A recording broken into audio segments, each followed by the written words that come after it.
So if you don't see council members voting, that would be why.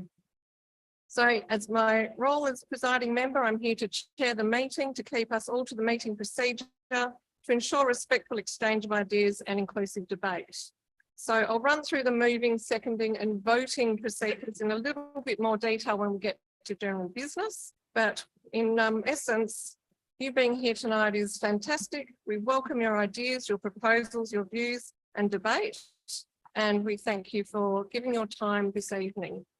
But the first item that we're going to be dealing with this evening is the receiving of the annual report for 2021-22, including the 2021-22 financial report. So this is item 3.1. And in order to receive this report, I do need a mover or seconder. So I'm wondering if someone from the floor would be prepared to move our annual report. Thank you. And if you could just provide your name. Thank you very much, Ben. And is there a seconder to receive the annual report? It doesn't mean that you agree with everything in it or that you like it or that you don't have feelings about things in there. You're just simply receiving it. Thank you very much. And your name? Betty Bryant. Thank you very much, Betty. I appreciate that. So what we will do is we'll just give you a little bit of a run through of the year in review. And we have some slides. So we picked out some of the key things from our annual report that we thought very worthy of mention this evening. It is interesting when you come to an AGME at this stage. So we're in January 2023, but really we're looking back now 18 months. So some time has passed. And it's really interesting when you reflect that the 2021-22 financial year started with a COVID lockdown. We were wearing masks, we were shutting down the playgrounds again, our local businesses were impacted, we had events cancelled, and facilities like Beatty Park also closed. So when reflecting on this, really think about the fact that COVID's been very impactful, and this summer is reflecting on the fact that only 12 months ago, just halfway into this financial year that we're reviewing, our Premier announced that WA's reopening was to be delayed indefinitely, with the borders reopened on the 3rd of March last year. So not even a year since our borders reopened. It seems such a long time ago. So by the end of the financial year, we were approving sponsorships for events again, with a focus on getting back into the community to foster that amazing sense of community spirit that we see in our neighbourhoods. So while we're transitioning through this period, the City of Vincent still moved on with some very significant projects, and I'll just talk you through some of the key ones. First of all, it was really important that we reviewed our key guiding document, the city's strategic community plan. This is a major review that we've undertaken, and it is important because this is the key strategy document that informs our decision making. It was 4 years ago before this review that we embarked on our Imagine Vincent campaign. I don't know if any of you remember that or participated at the time, but that was one of the biggest engagement processes that the City of Vincent has undertaken. We knew that even though it had just been 4 years with COVID, our landscape had changed, there was a lot that had happened, and it was really time for us to check in with our community to make sure that our vision, which is up on the projector slide there, was still resonating with our community. So that review process was significantly underway during this year. And I see some of you here today that participated in our community dialogue and participation sessions, and I thank you for your involvement in that process. Probably one of the biggest projects that we undertook in this review year was the rollout of the 3-bin FOGO system. We rolled that out in November 2021, probably one of the largest changes that we've made on the doorsteps of our residents in many years. So 1 year on, in November last year, we collected 4,300 tonnes of food and organics, food organics and garden organics wastes, which have been diverted from landfill. And this initiative is really helping us to meet our target of zero waste to landfill by 2028. I have to say that the resident response to FOGO was absolutely amazing. Whilst it was a very big transition, people had to actually touch their rubbish. You have to really get in there with your hands, and it is quite confronting, but our community was overwhelmingly positive. And thanks to our community, people like you, we've seen contamination rates as low as 3%. So big thank you to everyone in the room for supporting us on that major undertaking. We also moved towards our new Innovate Reconciliation Action Plan, and this one was quite different because it's the first time that we've worked really closely with our Budia Noongar elders who actually endorsed this plan. They had to go through the plan, guide us, provide their advice, and ultimately we sought their endorsement and they gave it with great support. So this aspirational plan includes some very tangible targets around driving Aboriginal and Torres Strait Islander employment and procurement practices at the City of Vincent, as well as working on greater recognition of our sites of significance across Vincent and highlighting the importance of understanding the Noongar 6 seasons in Vincent. And you might see that we've recently added some 6-season artwork on our administration building. We continue to work through our improvement of major community facilities and public open space. During COVID, we were pretty clear that Beatty Park would be closed at certain points. So we took this opportunity to bring forward some urgent capital works there and spent $3.1 million completely revitalising the indoor pool facility. We completely retiled the pool, the concourses. We've got 2 new slides, new children's equipment, new change rooms with more to come. And this has really re-energised use at Beatty Park. We're seeing record figures through the door, record gym memberships and record numbers in our swim school. So it's been incredibly well received by our community. Over at Britannia Reserve, Electors Stadium has been moving ahead where we have had a promised $3 million grant from the federal government. And during this reporting year, we approved the design plans for the Electors Stadium change rooms, brand new facility there, much needed at Electors Stadium, and also that grant will also cover upgrades to the club rooms at Electors Stadium. The Robertson Park Master Plan was adopted with more public open space, multi-courts to have our first netball courts and other sports using what is an abundance of tennis courts over at that facility, and a raft of improvements for play, dog walking and Aboriginal recognition. At Woodville Reserve, we did a relatively low cost but high impact landscape plan where we actually negotiated with the North Perth Tennis Club to return part of their lease which they were not using, old petanque courts. We did a beautiful landscaping planting through the area. We had help from our North Perth Primary School students, from our tennis clubs, from the community garden, a beautiful landscape plan which provided more seating, a levelling of the space to make it more useful for dog walking and kicking a ball around, and an upgrade to our pop-up play facilities for the kids. One of our future forward-thinking projects that we've got underway and which started in this reporting year is the Leederville Car Park's expression of interest, where we're looking to revitalise 2 very key sites in Leederville, our largest town centre in the City of Vincent. The Avenue and Frame car parks, which are owned by the City of Vincent, we're looking at going multi-storey so that we can make better use of that space. Council has already set aside additional land in one of the car parks frame court for additional public open space. Thanks very much to Councillor Susan Gontaszewski's advocacy on that. And we have called for proposals and so far have received 3 very high quality proposals which the City of Vincent is currently assessing.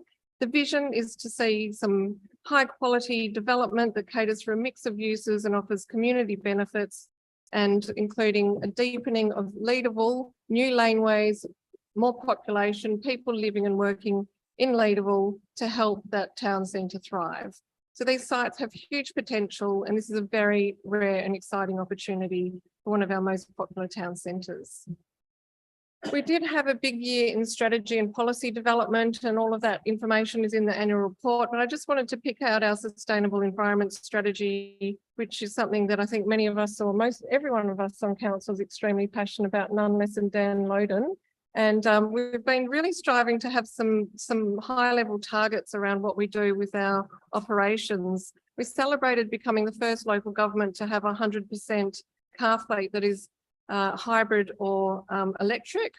And we also include targets in our strategy to reduce tailpipe emissions by 50% by 2024 and 0 tailpipe emissions by 2030. So we're now well on track for that and working towards many other elements in terms of having a sustainable approach in Vincent.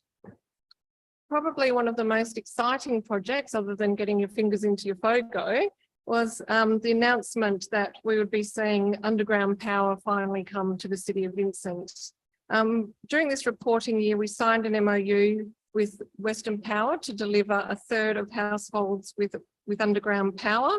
But towards the end of this reporting year, we also found out that the news was even better and that Western Power was looking to confirm that they'd work with us on another 5 projects throughout the City of Vincent. Outside of this, and since this reporting year, we've signed that MOU, which then covers all residential streets and town centres in the City of Vincent. So very exciting. It's something our community has wanted for a long time.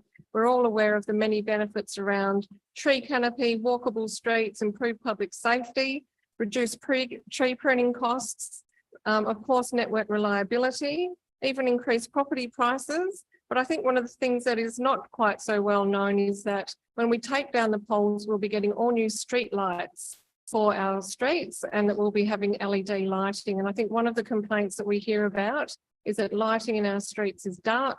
You see where the poles are placed, they're often competing with trees. We can put the power poles in median strips in other locations. And of course, LED will help reduce the city's power bills and be a more sustainable source of lighting. So that's just a bit of a snapshot. The CEO and our CFO would also like to address you with some other matters going to operations and financial. But I just want to take this opportunity to thank my council colleagues, Deputy Mayor Susan Gontaszewski, Councillor Jonathan Hallett, Councillor Dan Loden, Councillor Ross Iopolo, Councillor Ron Alexander, hello, and also to Councillor Alex Castle and Councillor Warner, who have sent their apologies. And during this reporting year, oh, Ashley, where are you? Oh, hi, Ashley, my apologies, Ashley Wallace. And also just to mention that during this reporting year, we did still have our former councillors, Joshua Toppelberg, Joanne Patakis and Sally Smith. So they participated in this year in review as well. So I'd like to say thank you to all council members for their commitment and valuable contributions over the financial year in review. Also, thank you to David, our CEO, our exec team, and all at the Team Vincent for working hard to make the yes possible for our community. And finally, to all of you, our community members, and many of you here tonight, I see, participate in our community groups. You make our community stronger by doing that. And I'd like to say thank you to all of you for your engagement and insisted assistance throughout the year. So I'll hand over to the CEO. Thank you. Thank you, Mayor Cole. Thank you, Mayor Cole. As you mentioned earlier, tonight's meeting and the annual report and financial statements relate to last financial year, which commenced now over 18 months ago. But this is an ongoing process where we roll through financial years. The work doesn't stop between financial years, it continues. So I just wanted to give everyone a brief update on where we are now. 7 months into the current financial year, our current corporate business plan, even though we're currently reflecting on the outcomes and achievements of the previous financial year. So the focus for our council in this year's corporate business plan was really centered around getting the tightest possible interrelationships between what we call our integrated planning and reporting framework. And that's the link between the strategic community plan, which has now undergone a major review, our corporate business plan, which sets our work agenda and capital works program for the next 4 years, our long-term financial plan, which ensures our financial sustainability over the next 10 years, linked to the 10-year life of the strategic community plan. And then we have our annual budgeting process, which fine-tunes the exact expenditure that we're allowing for to implement the operating initiatives, the services we're providing, and the capital works for that financial year that we're heading into. We've already started the budgeting process going into next financial year, and the key focus for the city will be ensuring that we're in the best possible financial position to implement the whole of City of Vincent Underground Power Program, which is a major undertaking, but one which our community has told us through the strategic community plan engagement process is the highest of priorities. During last financial year, the city participated and is still involved in the Small Business Friendly Approvals Program, which is an initiative to reform our internal processes and our external communications with small businesses to make it easier for them to deal with the city, easier to navigate our internal approvals process, for them to commence a business, expand a business, change a business, or adapt what they're currently doing in order to help our businesses thrive and grow. We're also working on customer service improvements within the city. We've got a big focus on advocacy on some of our state significant facilities, including BD Park 2062 and Leederville Oval, where we hosted the Waffle Grand Final at the end of last year. A big piece of advocacy, which is on Council's agenda this month, relates to our target to implement 40-kilometre speed zones throughout the city of Vincent. There's been a trial ongoing now around North Perth for the last few years, and the city has a target to implement that 40k speed zone throughout the city of Vincent. You can review Council's current agenda papers for this month's meeting to learn more about how we plan to implement that. And a big focus, of course, is around delivery of our capital works program, making sure we're renewing, upgrading and maintaining our footpaths, our roads, our playgrounds, our drainage, city buildings and facilities. This slide outlines the integrated planning and reporting framework and all the different elements we work with internally and work through council to endorse and then implement to make sure we're able to achieve the priorities set by council in the strategic community plan, and ensuring, including tonight's meeting around the annual report, that we're coming back and evaluating, understanding what we've achieved, where we can improve, and what changes we might need to make going forward. There's been big focus on our internal processes in terms of risk management, procurement, contract management, and project management, as well as the related element of that, which is around our processes for community consultation and engagement. And all those elements are working very well at the moment together. It's never going to be perfect. We're always going to come across contentious issues as we try to implement the services and the projects which we have adopted. We have a high functioning audit committee, and we've been working through a series of reports through the Office of Auditor General around our annual external financial audit that the CFO will speak about shortly, as well as being subject to a performance audit around our information and communications technology, our systems, as well as our cybersecurity, which should all be aware is a high focus for all organisations at the moment. The CFO will speak briefly to the financial statements. The annual report also has a compendium around the key performance indicators which council sets for me, and then those KPIs flow through the rest of the organisation through the corporate business plan and are reflected in the annual report. The Mayor mentioned our key projects for last financial year. We're implementing the public health plan, which includes a new initiative around smoke-free town centres, which will be a key focus for our reporting of this current financial year. And I might now hand over to the Chief Financial Officer to speak about the financial statements and the end of year position. Well, thank you, David.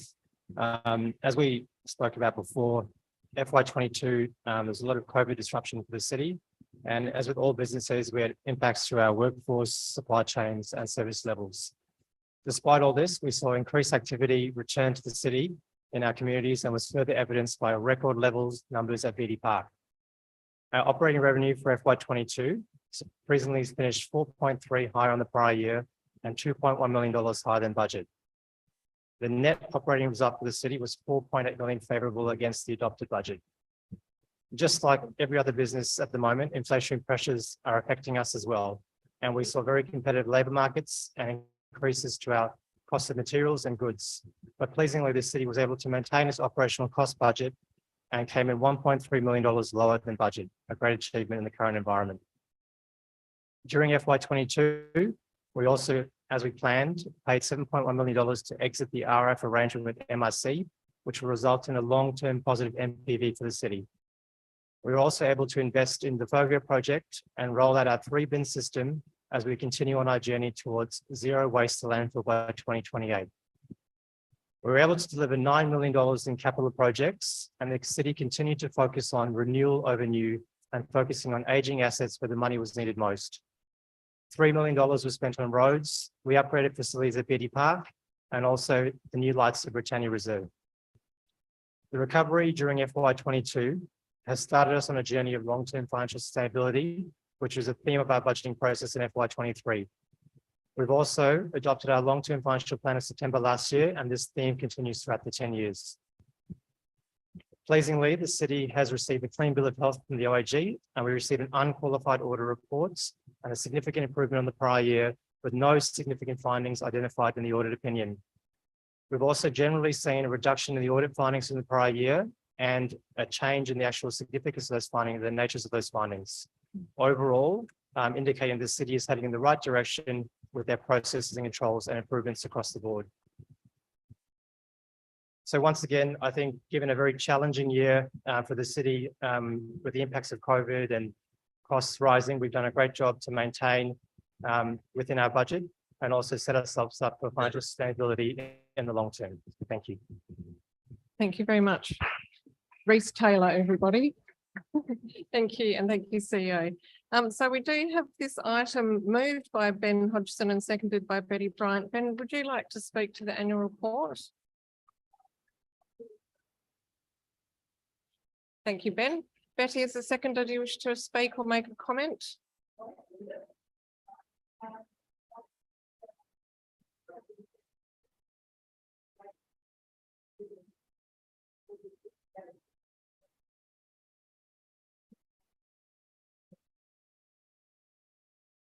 Thanks very much, Betty.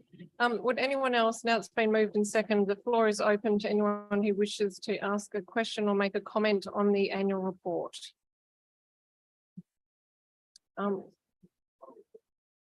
Yes. Just a curiosity. It's just Ben, you're probably going to close, if it's technically following procedures, because you've moved it, you might close debate. But if you can come up at the end if that's okay, just so you don't close debate. So I can explain these formal procedures in a bit more detail next. Yes, please come forward. If you could please come up to the podium just so that we can record the meeting. Thank you. Thank you, Your Worship. Hello, Dan. This is a question for David, CEO. David, why did you put our rates up and impose a 7% increase on rates on the people of Vincent in this financial year? As Councillor Hodgson will tell you, the City of Nedlands had a 0 rate increase. Of that 7% that you imposed on us, how much has been retained for the underground power, which we all know is a vastly expensive project? Thirdly, what are the rates going to be this year? And you already know what it will be. How much are we budgeting for underground power? And how many of the vanity projects are we going to let go for underground power? Thank you, David.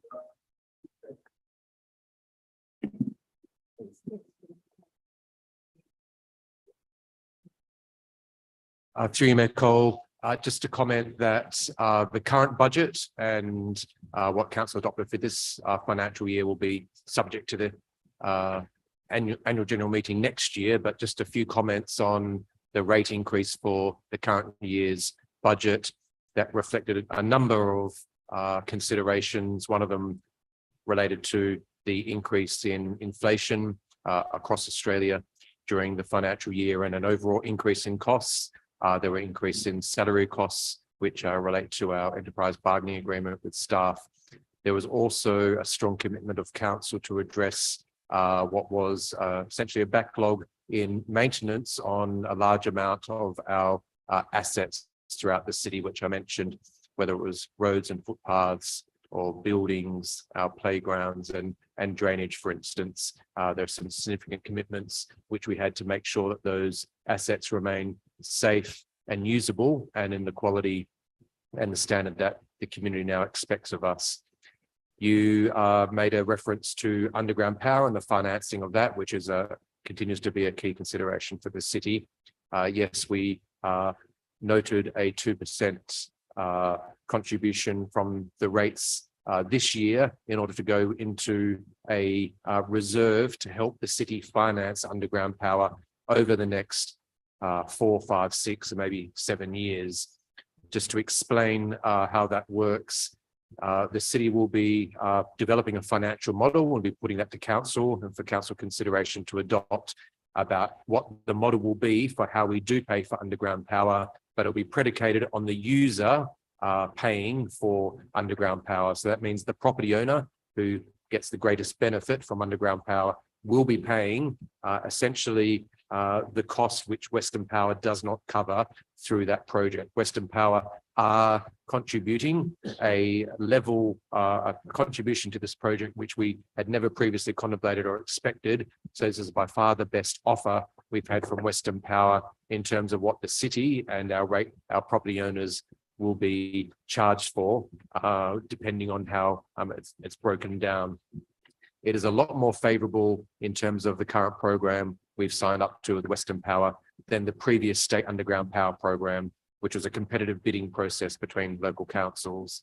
And just to clarify, the money that the councils raised through rates to go into the reserve is going to be kept in reserve, and it's going to be used by the city to in order to make the repayments to Western Power once Western Power start invoicing the city for the cost of the project, and before there's a delay in us recovering the cost from the property owner. So that money stays with the city essentially as a cash flow mechanism in order for us to make our payments to Western Power while we wait, while there's a delay in the repayments from the property owner, the model of which is still under development. Thank you, CEO. Are there any further comments or questions? Thank you.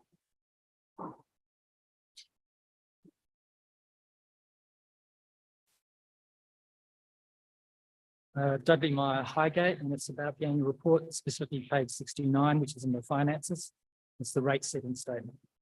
So when the budget was presented to council in July this year, the net current assets figure, which is the first figure at the top, is essentially the starting surplus, was shown as $5.6 million. So that's when you start and when you add and take it from that.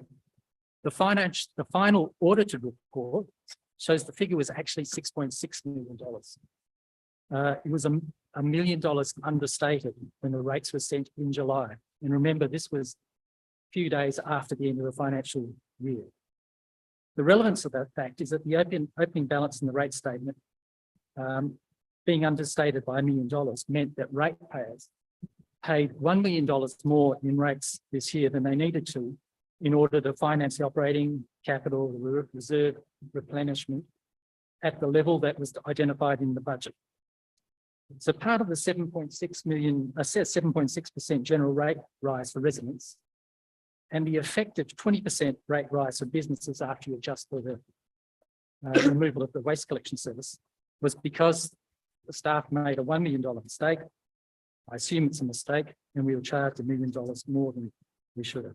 To put it another way, if the staff were actually on top of the game, the rates would have been $1 million less, and the rate increase would have been closer to 5.1%. So my questions to the CEO are, why exactly were the figures provided at council on the 5th of July so far off the mark when the financial year was already over?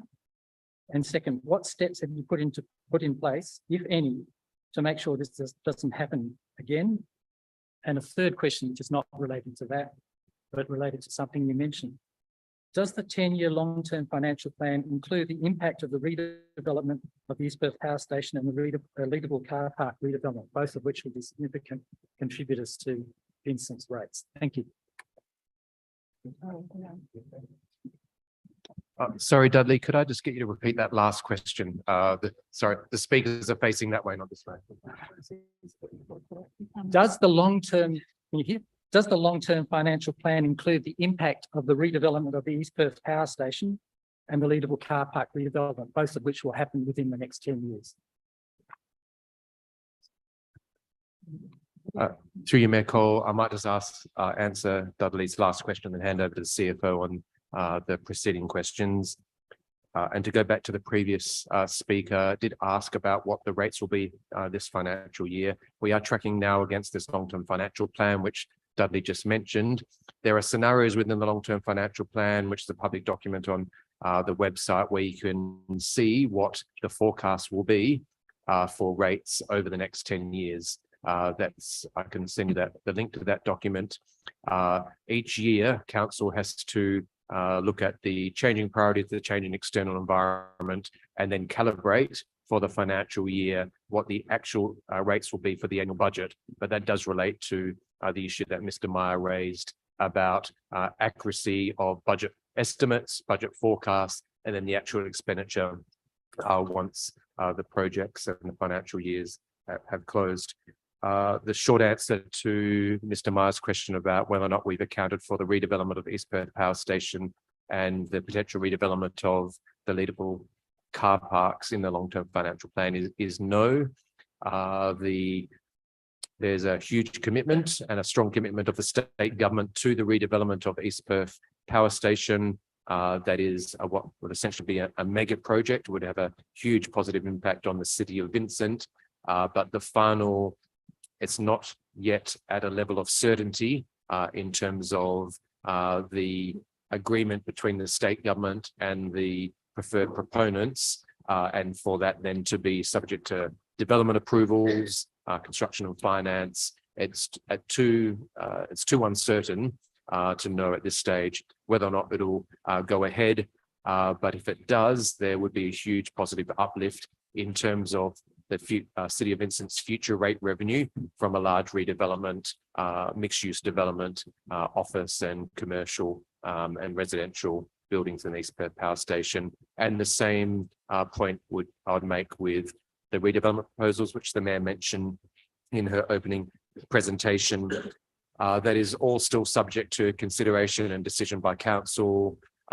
There's no agreement to a sale. There won't be a commitment to an agreement until council makes a public decision about that. So it would be premature to make any budget estimates about what the impact could be to the city if council decides, because it still has to get to a council approval stage over the next few months. I'll hand over to the CFO to talk about the accuracy of the financial statements. Yes, thank you for your question. So that is correct. I think there's approximately $1 million difference in opening budgeted rate setting surplus deficit versus the actual reported balance for FY22. As you can imagine, the budget was adopted early July and these numbers were prepared late June. And we make a lot of estimates about where we might land for the year. And then we go through our year-end processes, the OOG comes out, we put a lot of other adjustments through, sometimes more accounting-based adjustments, not necessarily for month-end purposes, but they could be for annual financial statements. So we generally will see a change in that number from the budget to when we actually close out our accounts towards the end of the calendar year. $1 million relative to our total operating expenditures, relatively immaterial. So if we will find that number was significantly higher than that, then we definitely have to look at better ways to forecast that year-end number, but it's within our sort of level of tolerance and fairly accurate as well. Thank you. Are there any further comments or questions on the annual report or the financial reports?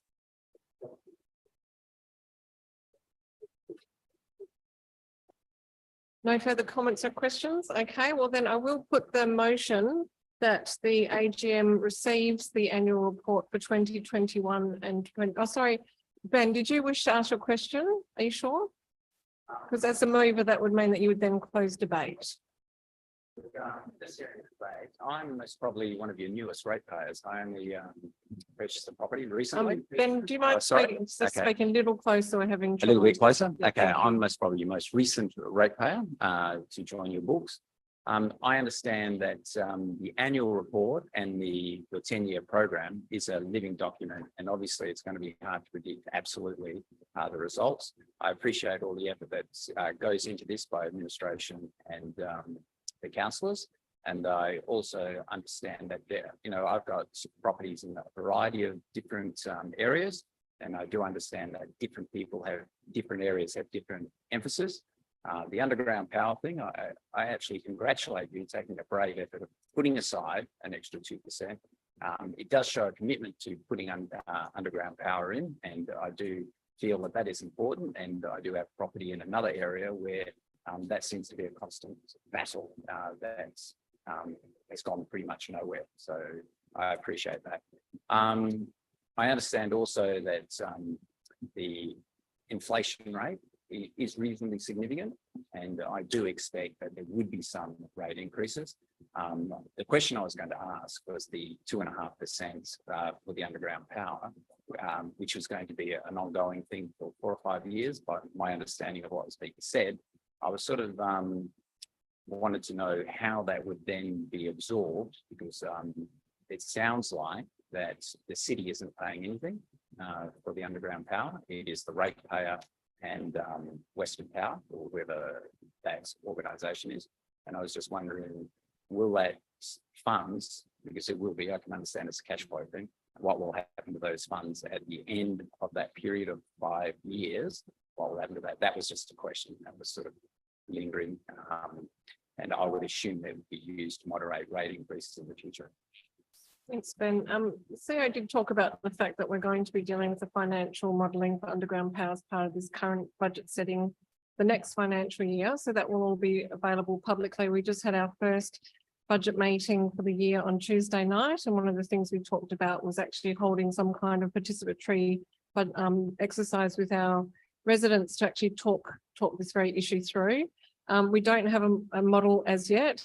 It's not necessarily the intention that that will be dealt with through further rates specific to underground power. We're also looking at whether we can use reserves, whether we can have borrowings against that. I think the critical issue for us is about payback periods for residents, so that for those who can't pay an amount, and the costings that we've had for some of our initial projects were between $3,500 to $5,000 per household for underground power, which is very reasonable compared to other programs that we were being offered. So we're not quite sure from residents whether they might like to pay that up front, whether they would, what sort of payback period they would like. So we haven't made any decisions about tying that in the same way that we did for the current financial year. We did that because we also do need to have staff involved in project managing the project, doing the financial modelling, doing some of that work. So the city is actually contributing through the project by doing the financial modelling, providing payback periods, working with Western Power. But because we're looking at contributions from Western Power of around 70%, the objective is to seek that payment back through residents in a manner that's affordable over a time frame that they can achieve. We are a local government that doesn't carry huge reserves. We don't have millions of dollars in reserves to pay for this on behalf of residents, because we have rated quite leanly over the years, and the total value that we're estimating for the 5 projects is $76 million. So it's a substantial financial sum for the city to meet. So that's why the financial modelling is quite a detailed process, but we will be coming to the community to talk about that through our next financial year's budgeting process, which is happening pretty much imminently. Thank you.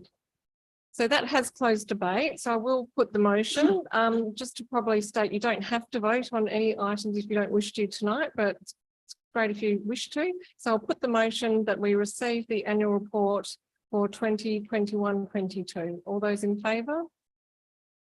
All those against? I declare the annual report received. Thank you very much. Now we move to general business, and this is the opportunity for everyone to move their motions, and we have prepared a list to try to sort of provide some information and to give some organisation to tonight so that we can move through these efficiently. And we've done that in the order that they've been received. We did do a call out for motions in advance. Again, thank you for those that did. So we're going through this in terms of motions received in the order that they have been received. But before we do that, I just wanted to run through, because for those who haven't been to a meeting where you move and second things, it can be seeming very formal. So just a little bit of an explanation. You've sort of seen it in action now through the annual report, but basically what we do is that my obligation as a presiding member is to read aloud the motion so that everybody's clear about what it is that's being put to people to vote on. Then I will call for a mover and seconder. Ordinarily, the mover would be the person that's put the motion forward. It does need a seconder for that motion to be moved. If it doesn't have a seconder, it does lapse and we'll move to the next motion. And I will call speakers to the microphone. I think these microphones, you do need to actually lean in and speak quite closely to the microphone to be heard. So when you come up to the microphone, we just ask that you state your name and address for recording in the minutes, and that you address the meeting through myself as the chair. We do ask that you speak for no more than 5 minutes so that we can run an efficient meeting. And the mover of the motion will have a right of reply. So similar to what you've seen, we'll call through it forward the mover, then the seconder. Anyone who wishes to debate the motion, make a comment, you're very welcome to join in that debate. We encourage that. And then at the end of the debate, we will put the motion and take a vote on that. These motions do come, as I mentioned, to a council meeting where council will consider actions that we can take to address the motions that are raised. But before we go to the motions, we also have invited through our social media and communications people who just wanted to come to the meeting, that wanted to make a comment or ask a question. This is a statement where you're not asking us to do anything that would need to come through a motion. But if there is anyone who's come simply to make a comment or to ask a question and not seek follow-up in terms of action, I'd just like to call those people forward just so that they might be able to deal with that quickly. So is anyone here just specifically to ask us a simple question or comment? Come forward, thank you.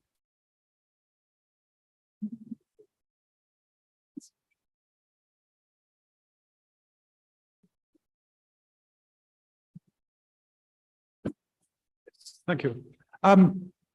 Good evening, Mayor Cole, Council. I'm Phil Brown from 20A Ellesmere Street, and I am a representative of the Tools and Things Library. And I just wish to make the following statement. That we, the members of Tools and Things Library, wish to thank the City of Vincent, the Council and the administration for their help and assistance over the past 3 years.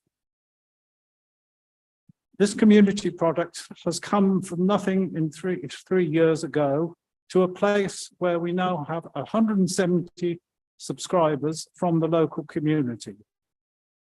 We have now loaned out 2,700 items as varied as a macadamia nutcracker to a lawn roller, with bread makers and sewing machines as a side order. We have 6 community members on our committee and 8 community members as volunteers who assist in the day-to-day running of the library.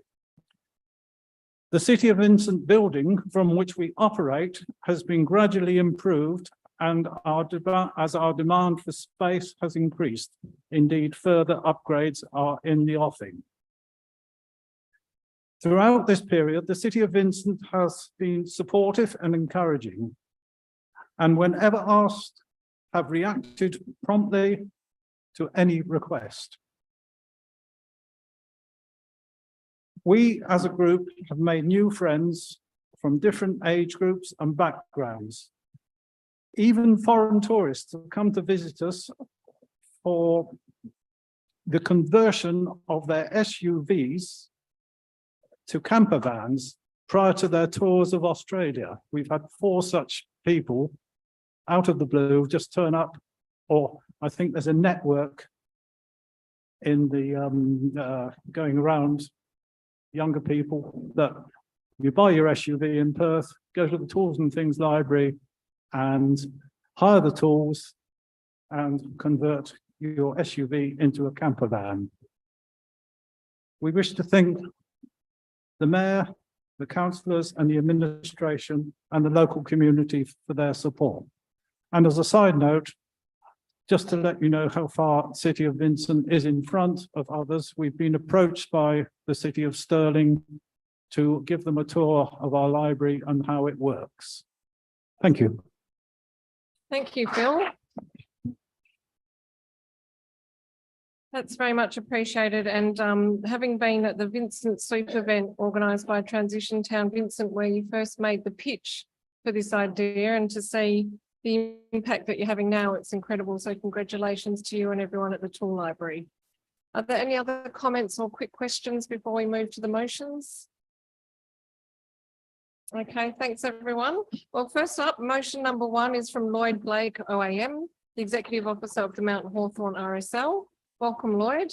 The motion from Lloyd is that the Mount Hawthorn RSL requests the City of Vincent to consider the permanent display of the RSL logo above the entry to the Lesser Hall and renaming to the RSL Hall Mount Hawthorn. And 2, a flagpole at the hall entry to add ceremony to local commemorative festivals, community and RSL events. Lloyd, would you like to move your motion? Is there a seconder for this motion? Yeah, come forward. Is there a seconder for the motion? Yeah, seconded by Ben. Thank you, Ben. Thank you, Mayor Cole. Mount Hawthorn RSL, with the kind assistance of the City of Vincent, operates from the Lesser Hall down below this hall. We would like to move the naming of the hall to RSL Hall purely as a marketing tool. Mount Hawthorn, I've lived here for 50 years, and Mount Hawthorn has a lot of veterans in it, and it's about communications with those veterans. And I thought that a marketing exercise via our new hall would be very attractive. As a side comment to that, outside that hall, they're being built in the corner of the park. We've almost reached the construction stage of a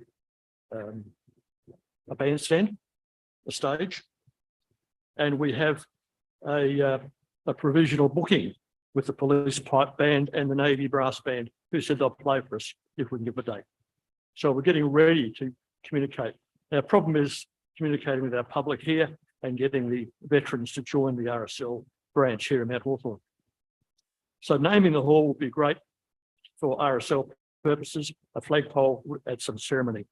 The other part of the marketing there, as anyone would notice in this park, in Braithwaite Park, there are hundreds, not sure, thousands is it, per day or per week of little people running around the park having a great time.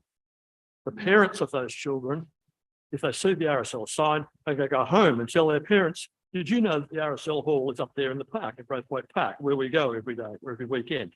So a little bit of marketing for us there. The other gem that we could also generate out of the RSL, and Mount Hawthorn could take the lead in this, not many people here are aware, or not people in Western Australia, are aware of what's known as the Veterans Children's Trust.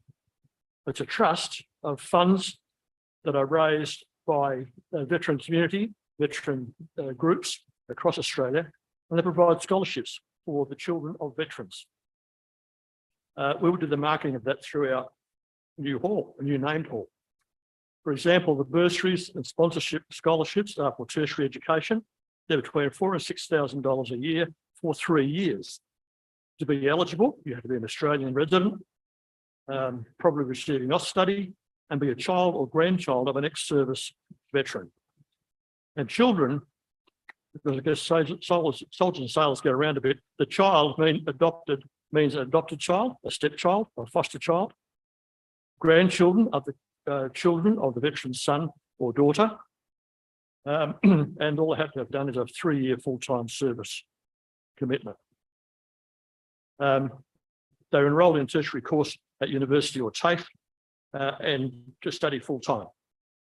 Priority is given to those students who have not undertaken tertiary education before, and graduate degrees, master's degrees and doctorates have a lower priority but can also be applied for. This is 100% funding and nobody knows about it. So I find it amusing amongst the veteran community. So I see the labelling of the hall, RSL, getting to the parents of the little guys who are having a good time at the park, going home, telling their parents and grandparents about the RSL being there. If we can increase our membership, that's good. We'll also be able to drag, these scholarships, by the way, are administered by the RSL headquarters in Perth. We could bring those people out here to our hall, our new RSL hall, and they could meet the parents, meet the students, meet the grandchildren, and talk to them about the program. So the prerequisites are minimal. And so if your parents or grandparents have served in the military, because the scholarships are going begging. Thank you. Thank I don't have a you. second. Thanks, Lloyd. Yes, it was seconded by Ben Hodgson. Do you wish to speak to the motion, Ben? Would anyone like to speak to the motion? Okay, I'll put the motion. All those in favour? All those against? I declare the motion carried. Thank you very much, Lloyd. Okay, motion number 2. There are actually 2 motions here, so I might just deal with them separately, if that's okay, Betty, because they are on quite different topics. So motion 1 from Betty Bryant of Mount Hawthorn is that developers, both private and public, be required to leave or allocate a certain percentage of the land to be green space not covered by roads, driveways or building footprint for each new development or extension. So that, Betty, you're moving your motion? I assume you are? Yes, Yes, so I'll just call for a seconder, seconded by Ben Hodgson. Do you wish to speak to a motion?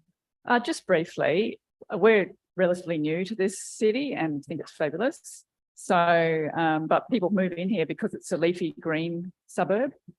And then it's a bit depressing when they knock the house down and cover the whole thing with concrete. So it's happened in a house behind us. And a lot of, I'm not against multi-storey housing developments, but I would like to see green space around them so that we retain our green leafy suburb. I really like the walkability. I like the idea of keeping the place cool with more trees. I like the way you guys are encouraging people to work with their verges and planting street trees.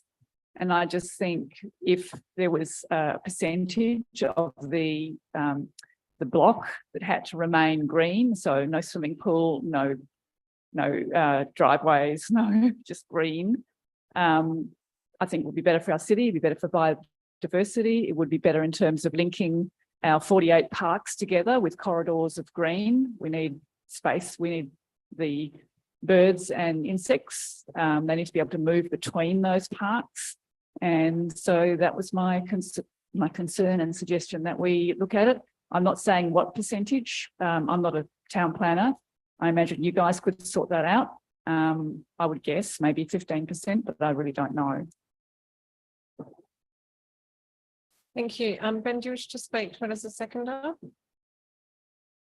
I second this one because I think it's a great opportunity for the city to protect its green spaces and most of the trees that get knocked down are for high infield. And I assume through your town planning scheme, your codes would have a certain percentage already. And I would suspect that that would be 7 to 10%. And I think if you can get it up to 15%, it would be a win for the whole community. The developers can still develop their properties, but they have to ensure that there is deep soil plantings, which will encourage tree growth for the future of the city. And what it is an investment for the developer as well as the community in general for their future. Because I mean, obviously these green spaces should be treasured. Thank you. Look, just to provide some information before I call for further speakers, we have tried, I think the administration has tried to capture some of what the city is doing in the paper that's been provided. But one of the things that I think perhaps hasn't been explained in sufficient detail is that the city's local planning policy built form actually does have a requirement for development on private land to provide a 30% tree canopy or a 15% deep soil zone. Those we did that in December 2018 from memory. So this was sort of quite pushing the envelope, if you might say. Those requirements in our local planning policy do require the approval of the WA Planning Commission. We have been applying them in practice and we've had good results. And this is from single dwellings all the way through to apartment buildings.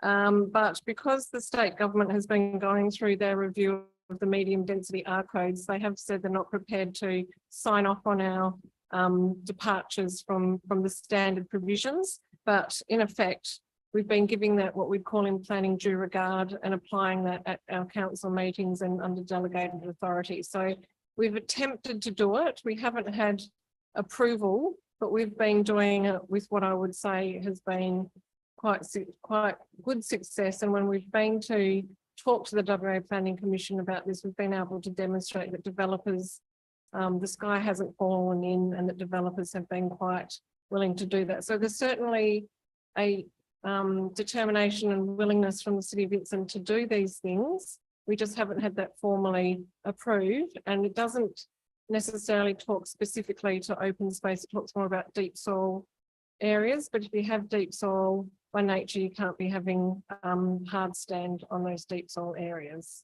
So I just thought that might assist in the debate. So, but this is a great motion because it encourages us to continue to push this position. So are there any other speakers that wish to talk to this? Yes.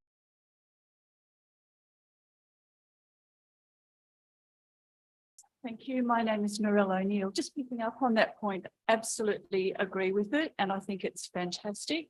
The only problem is by staff, council staff, that no one goes back to ever check to ensure that a development that has been approved in regard to the foliage and the green is actually implemented.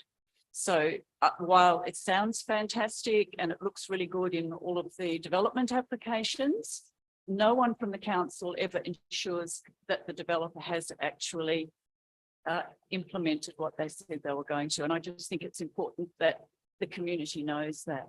Okay, thanks. Look, it would become a compliance issue, and because it has been a condition of planning approval, it is enforceable. But if our enforcement's not sufficient, that's something that we need to work on. We often have residents report issues to us, which is often a trigger for compliance, because as a small local government, we don't necessarily have compliance officers going out and checking everything. It's often based on reporting. So if you are in that situation and you believe that you've seen a planning approval and it hasn't followed through, that can trigger a compliance response. Are there any further comments? Yes, please come forward.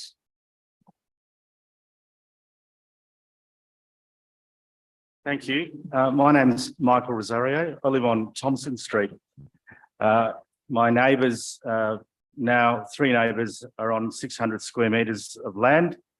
So separate developments, if you like. I used to have 1 neighbour. There's no trees planted.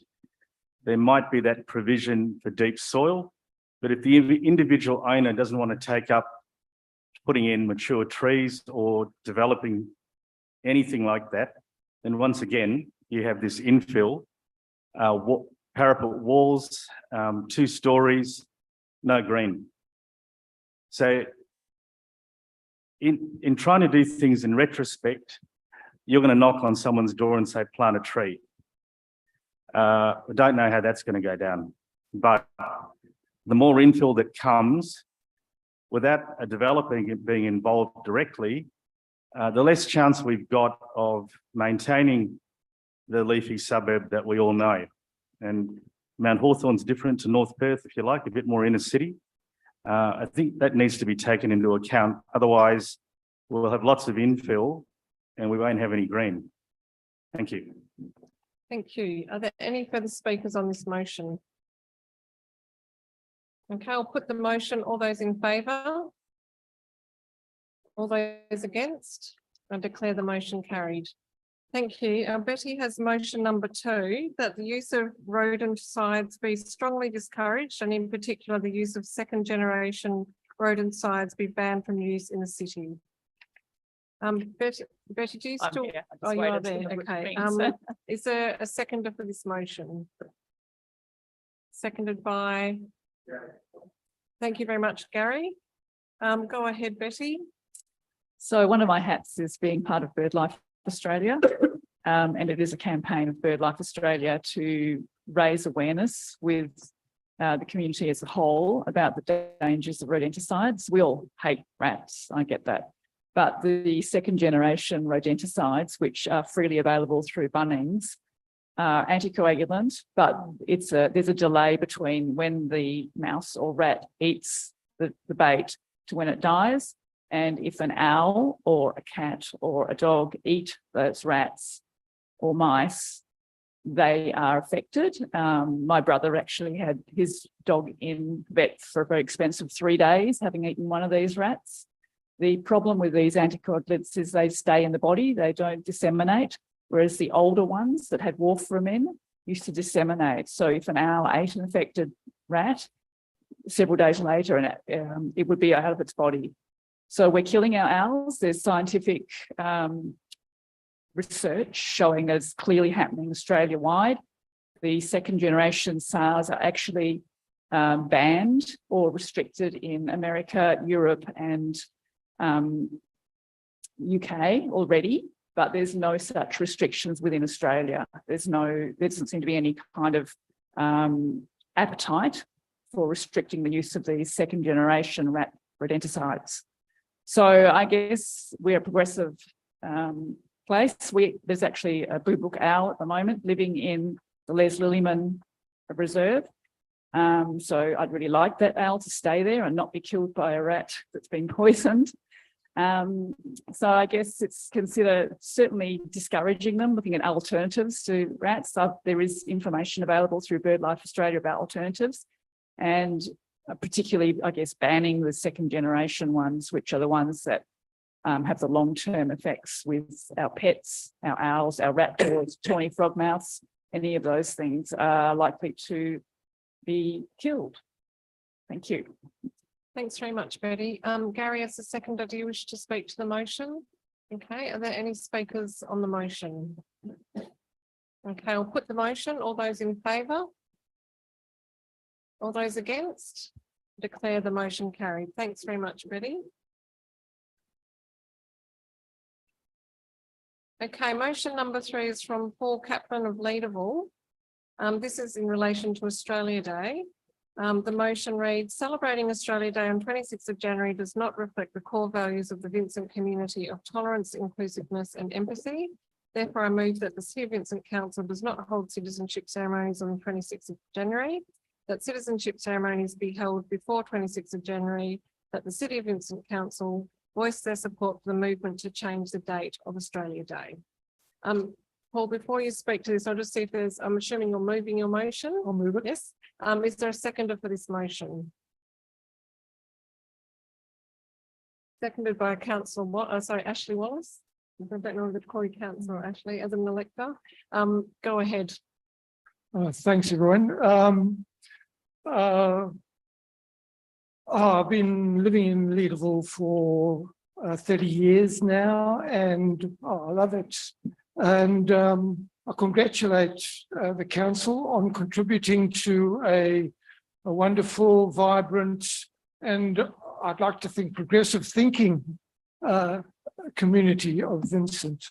And I again congratulate council on moving the citizenship ceremony this year away from the 26th of January.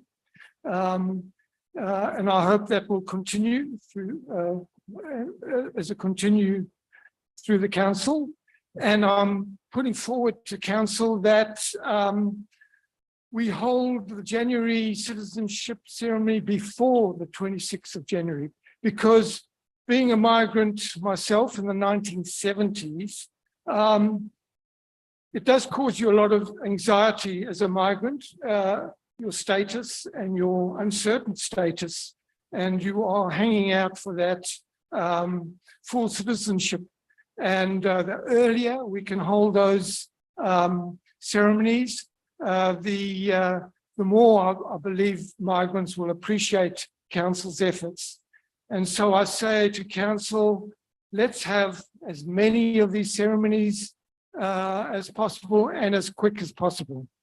Getting on to the 26th of January as Australia Day, it is, let's face it, a huge, gigantic mess.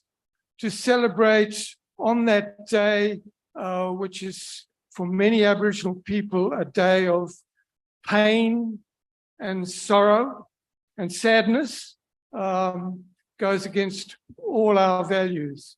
And if we look, and I'm sure we all know by now, what the 26th of January 1788 represents,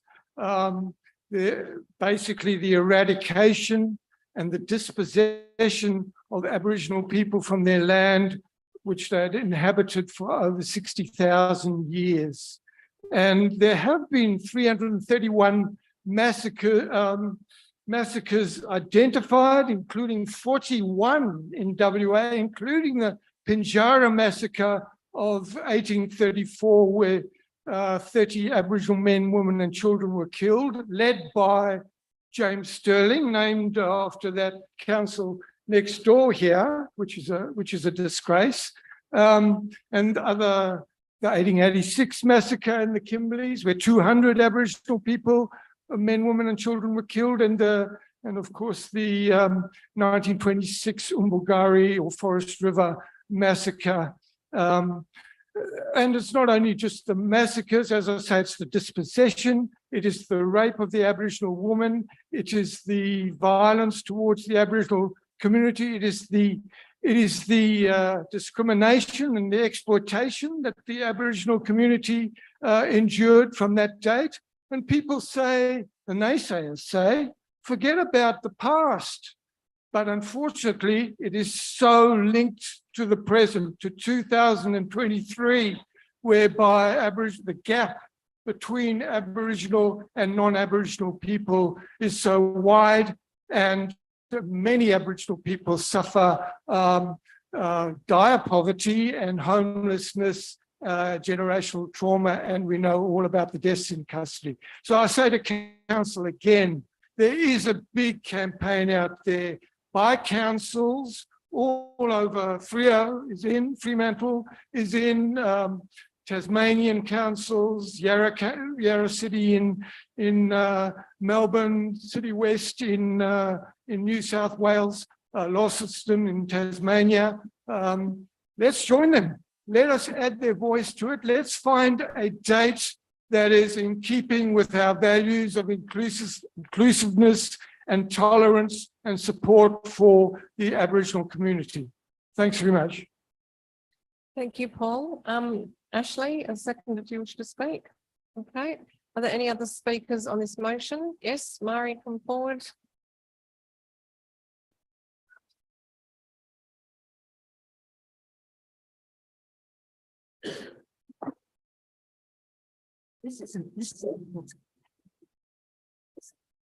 Thanks. This isn't to alter the motion in the sense of the date, but I don't know why the people who come to this country and everyone who lives here don't know their history, because the 18th of January, 1788 is the date the actual First Fleet landed. So when someone's got all their facts all mixed up, the 26th of January, is, I've come to double check, is the date in 1949 when Australian citizenship basically started. That meant, that's when we get an Australian passport. Up till then, it was we were British subjects. That's the big change. So people don't seem to have the facts right. So it's a bit, I sort of think it's a joke. They've changed the date for January 26th, so you can't do citizenship ceremonies. But that's the date that citizenship ceremonies actually are supposed to take place, because that's when you become naturalised as an Australian citizen, just to get the facts straight. Okay. Next speaker, please. John Barber, can I just echo those sentiments made by the previous speaker? Dates are very important. We need to ensure that we do know our history, and the first speaker really needs to realise that the dates, we cannot confuse the dates with the issue. That's really crucial. Are there any further speakers on this motion? Okay, I'll put the motion. All those in favour? All those against? Might have to do a count on this, it's quite close. Is anyone taking on counting? Yeah, can we just have those in favour? 1, 2, 3, 4, 5, 6, 7. So is that right? Sorry, 1, 2, 3, 4, 5, 6, 7, 8, 9. 9 in favour, and those against? 1, 2, 3, 4, 5, 6, 7, 8, 9 against. We have a tie. We might need to take the vote again. Is anyone willing to vote that hasn't already? Because we can't pass a motion. We don't normally at a council meeting as a presiding member, I'd have a casting vote, but I do not vote at AGMEs. Your vote. Thank you. Okay, so all those in favour? 1, 2, 3, 4, 5, 6, 7, 8, 9, 10, 11, 12. Thank you. All those against? 1, 2, 3, 4. That's okay. 1, 2, 3, 4, 5, 6, 7 against. So that motion is carried.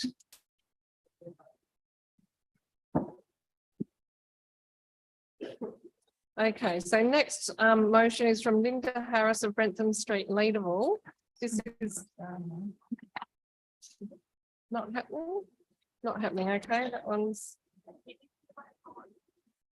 And you still wish to move your motion? Okay, yes, it is happening. Not a problem. So the motion is that the city limit the pathway between Britannia Reserve to pedestrian use only, enforced by use of signage. So this motion is moved by Linda Harris. Is there a seconder for the motion? Seconded by Narelle O'Neill.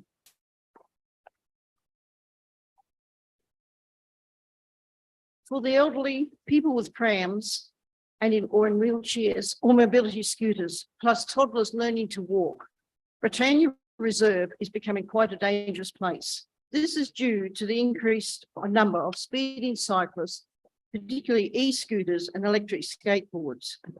There is no need for these vehicles to go through this park because they're on 3 sides, there are quiet streets, and on the freeway side, there's an excellent cycle path. As you're aware, in the rules regarding signage in parks footpaths was changed, but I've checked with the Road Safety Commission, and this is what the legislation reads.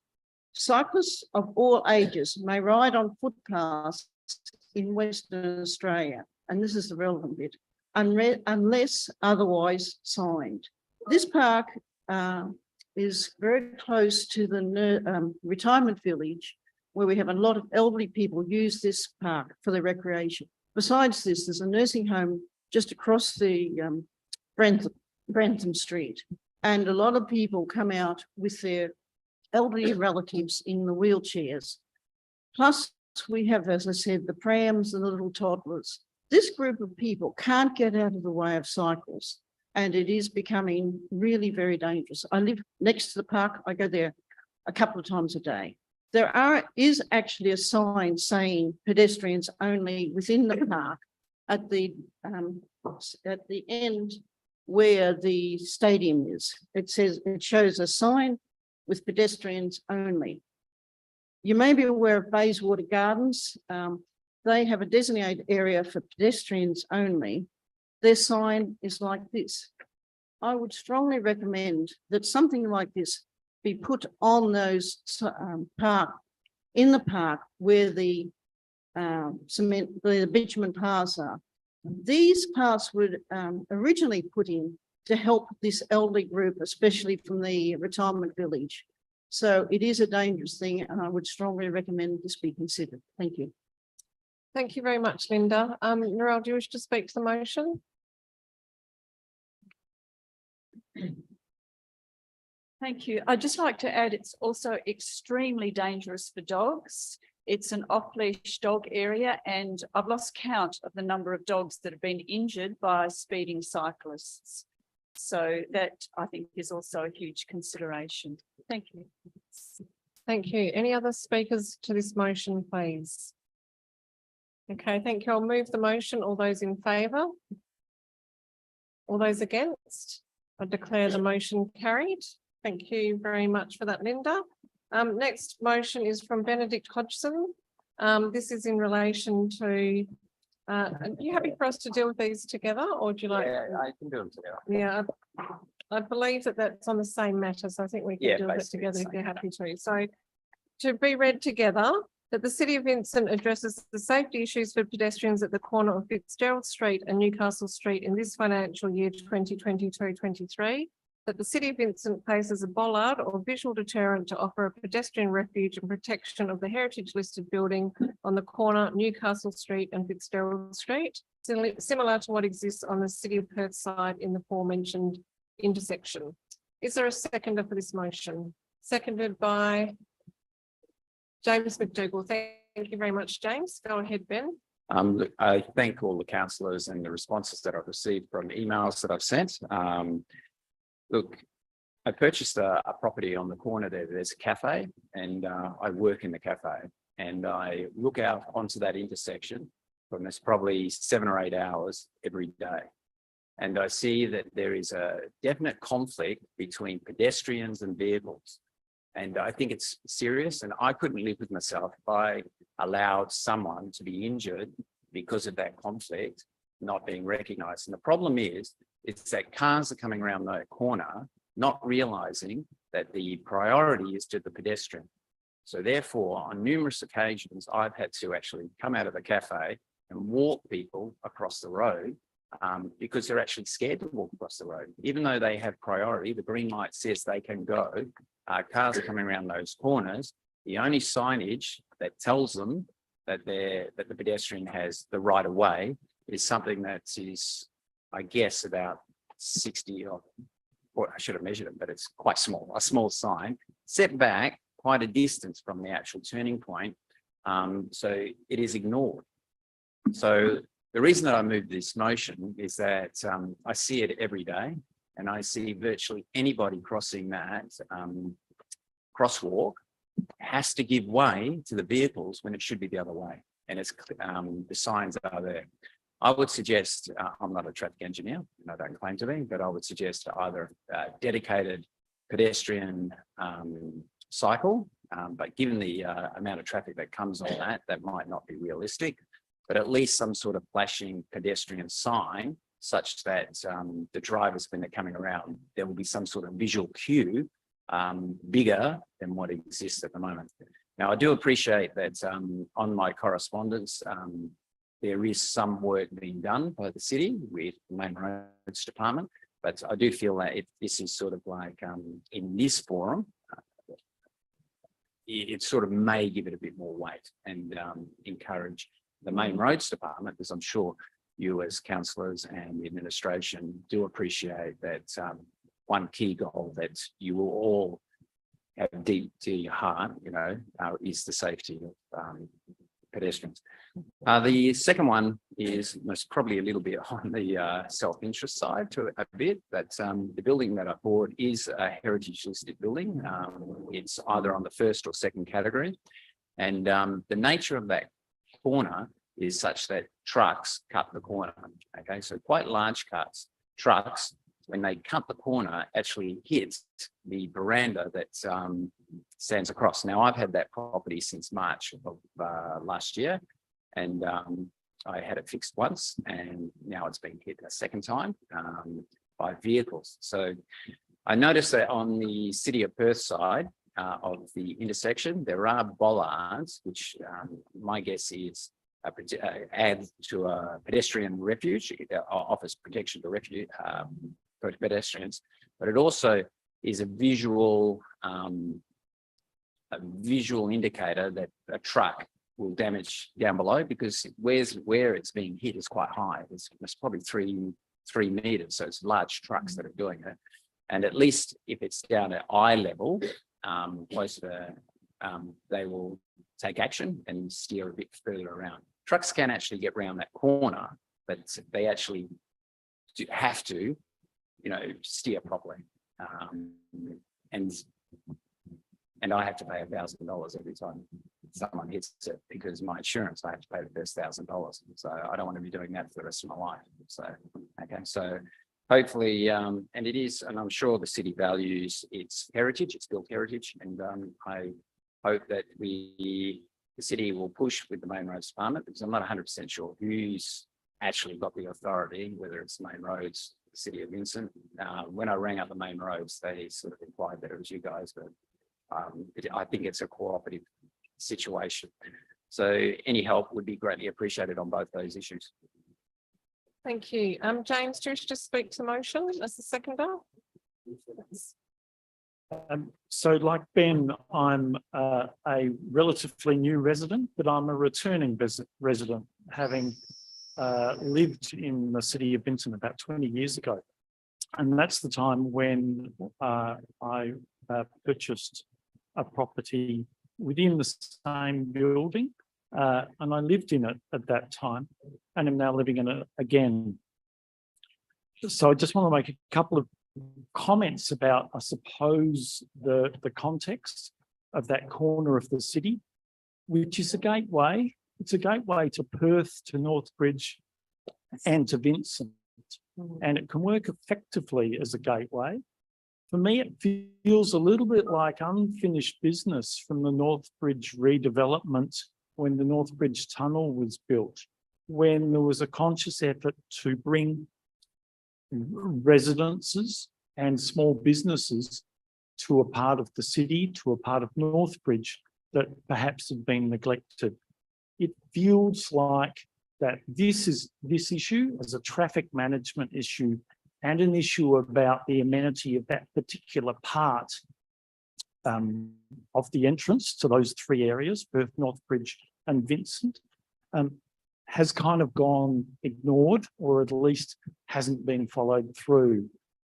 We see the amount of traffic, I see the amount of traffic that's coming along Newcastle Street and the traffic that comes from Fitzgerald Street and uses Newcastle Street as an access point onto the freeway as an issue of traffic management that requires some more strategic thinking.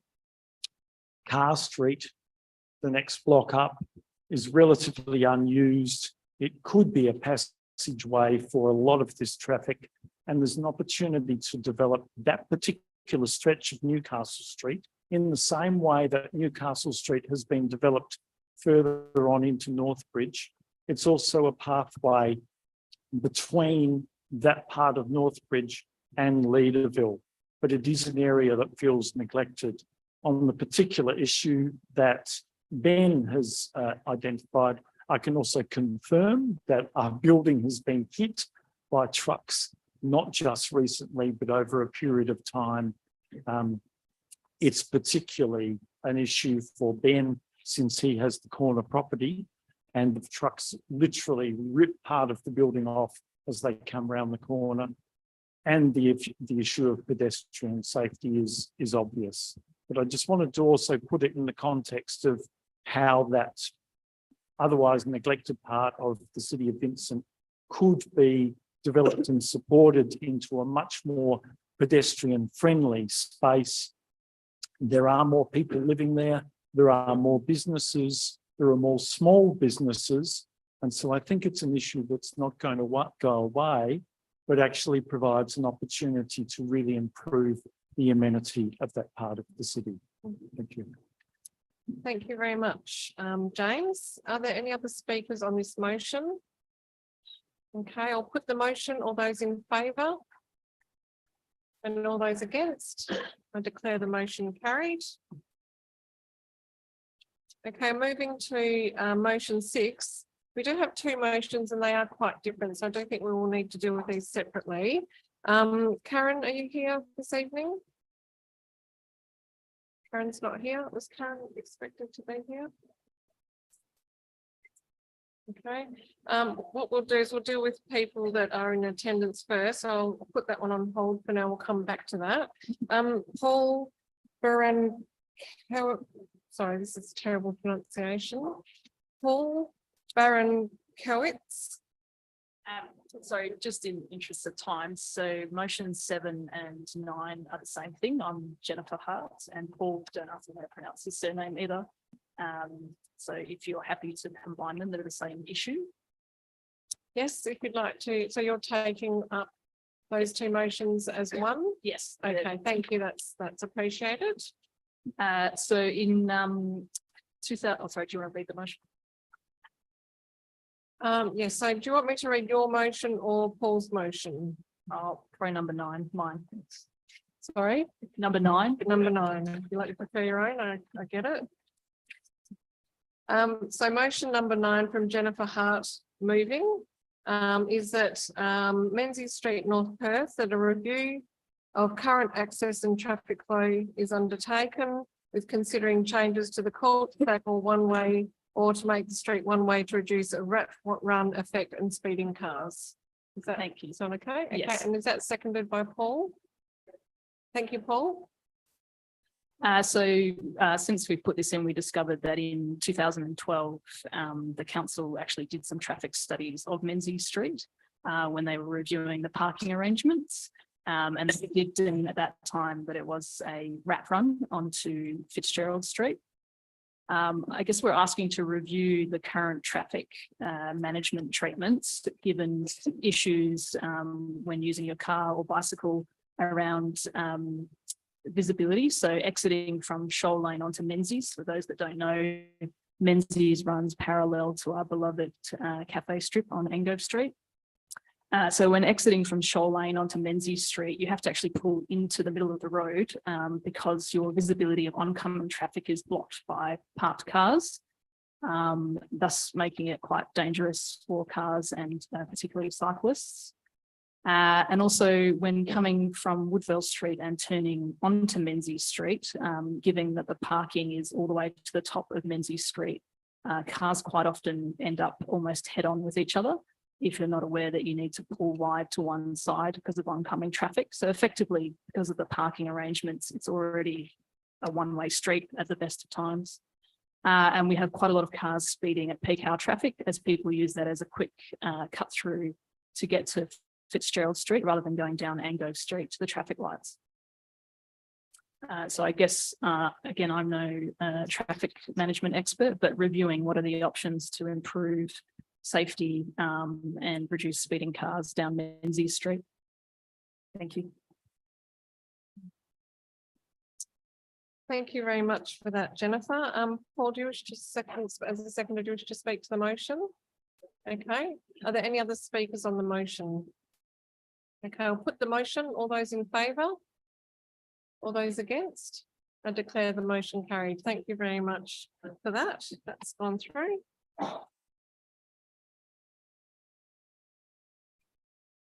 Okay, so that takes us to motion 8 from Anne Dragon of North Perth. Anne, are you present? She wasn't there. No, Anne's not here.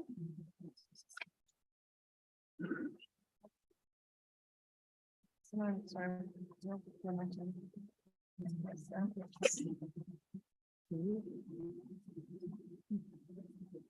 Okay. All right, we'll come back to that point. All right. So Anne's motion, we're just discussing that Anne's motion is very similar to another motion listed further under those not in attendance. So we'll come back to that. So then we'll move to motion 10 from Ian Scott. Ian, are you here this evening? Ian? No, Ian's not here. Okay.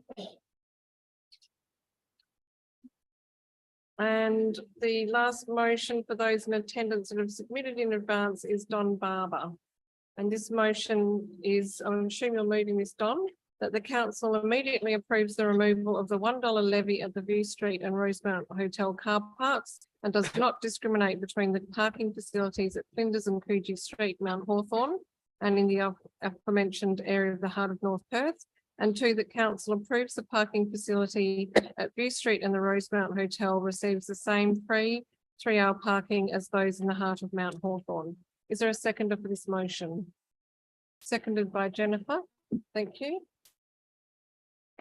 Recently, the City of Vincent placed a $1 parking levy for the first hour at the View Street and Rosemount Hotel car parks in North Perth. Previously, we had a 1-hour free parking. A number of North Perth residents and business houses have already provided council and the administrative team with feedback about the negative impact of such a decision on businesses, our local community, and parking on adjacent streets. Daily, our surrounding streets, like Menzies Streets, just mentioned, are a nightmare. The major impact of a $1 levy has been inevitable. Streets like Daphne, Woodville and Albert have now become the de facto free 3-hour car park. This has caused significant traffic concerns for the local residents. People have come to the obvious conclusion that they can park for 3 hours and it's free. Why pay the $1 levy? residents who frequently Ango Strip have noticed the reduced number of cars who park at the U Street and Rosemount hotels. They have opted for the free 3-hour parking on the surrounding streets. I'm certain that council and the administrative team believe that residents in all wards and city centres should be treated the same. That is, they should have access to the same conditions in all jurisdictions. Thus, no ward or part of a ward should be treated better than another. There should be equity, no matter where you live. However, this is not the case in the City of Vincent, as the following demonstrates. Let's take the example at Flinders Street and Coogee Street car parks in Mount Auburn City Centre. They have no fees and free 3-hour parking. On the other hand, Rosemount Hotel car park in the heart of North Perth City Centre has a $1 first hour parking fee, similar with the View Street car park. The City of Vincent CEOs informed me in writing that both North Perth and Mount Hawthorn parking areas, I quote, did not have high occupancy levels, but paid parking was recommended and introduced in the major car parks, that is View Street and Mosley Street, given the closer proximity of the town centre to the Perth CBD. This research was done in 2009. Totally inaccurate and out of date in 2023. However, if the proximity was the criteria that council decided on installing a levy, then why isn't it the same principle applied to the Fitzgerald car park, which has free 3-hour parking and is closer to the CBD? It would appear to the average ratepayer and visitors in the North Perth area that some car parks are more equal than others. Why is it that residents and business houses in the heart of Mount Hawthorn city centres, Flinders Street and Coogee Street car parks, have access to free 3-hour parking, whilst its neighbours, also with similar parking facility at View Street and Rosemount Hotel in the heart of the city centre, have to pay a $1 levy for the first hour? Why does council treat the business houses, visitors and ratepayer residents in Mount Hawthorn and North Perth differently when it comes to its city centre's parking fees? That is, why doesn't the Flinders and Coogee Street car parks in the heart of Mount Hawthorn city centre also incur a $1 levy for the first hour, as those in North Perth Centre? Is there a special council regulation that has afforded the Flinders and Coogee Street car park special concession for the free 3-hour parking? If so, we in North Perth would like to have the same enacted regulation for us. If not, then council needs to inform its residents and ratepayers in North Perth why there is such a discrepancy and discrimination. Are the ratepayers in North Perth subsidising the free 3-hour parking available to the residents and visitors to the Mount Hawthorn city centre? Why doesn't the city apply its own policy as specified in the Town of Vincent Car Park Strategy 2010 on page 10, which states, and I quote, that drivers should be charged directly for parking. The principal user pays. It seems this is only applied to North Perth.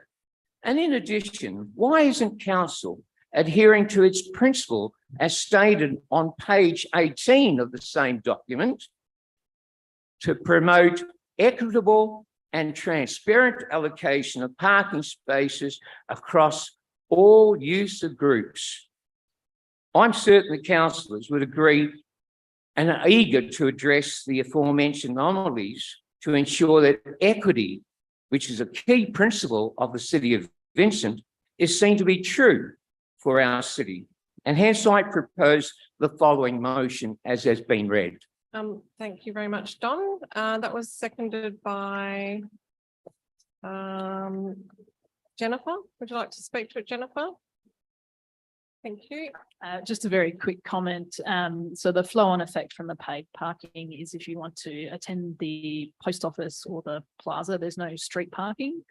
Sometimes you're forced into using the car park, and quite often if you pay with a credit card, it's $1.10. So yeah, I didn't know that other areas didn't have to pay for parking close to their shopping centres. So yeah, if all the street parking is full and the plaza car park is full, then it does force people into using that car park. Thank you. So Don and Jennifer, I note that the administration hasn't been able to provide a comment in this box, and there is some significant history to how we establish parking regimes in the City of Vincent. I know that the CEO did outline that in an email to you, Don. So I might just go to administration before we go any further, so that there is some context in terms of how this situation has been established in strategy and through parking studies. Thank you, Mayor Cole. And just to clarify, I did send an email to Mr. Barber early this afternoon with what is quite a long history to the city's current parking regime and the decisions council has taken for us to get to where we are now. Council adopted the $1 nominal fee for the first hour as part of last year's budget.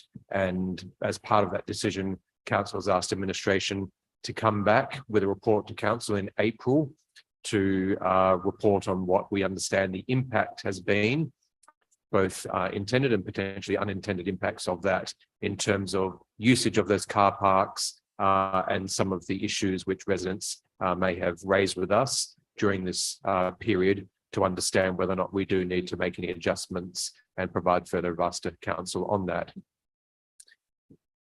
The city's approach to paid car parking or parking restrictions in general is to respond to the situation in that area, not to apply necessarily a blanket parking regime, which could be from free parking on the street or in a car park with no time restrictions to some time restrictions, and then some time restrictions, and then possibly paid parking in some areas. So the city has rolled out paid parking as a key mechanism to manage the demand and supply of parking in the city for a long time now.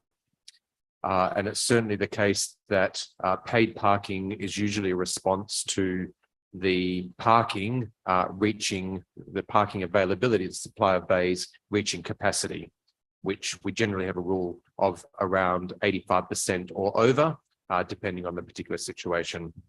Mr. Barber referred to the Rosemount car park. The City of Vincent does not own that car park. It's owned by the owners of the Rosemount Hotel, but we do have a management agreement with the owners of Rosemount Hotel for us to essentially manage that car park in the same way that we manage View Street. I wasn't quite sure if you were referring to the Fitzgerald Street car park being the car park the city has behind the Italian Club next to Doreen Gardens. Yes, that is not paid. It's close to Robinson Park. It is not as highly used. It's not immediately adjacent to a town centre or a major shopping precinct like the View Street shops. So certainly not the case that we think it's equitable to treat different areas the same. We think that would result in perverse outcomes, which wouldn't be equitable. So we essentially study and identify and track the usage of the city's car parking, both in our off-street car parks and on the street.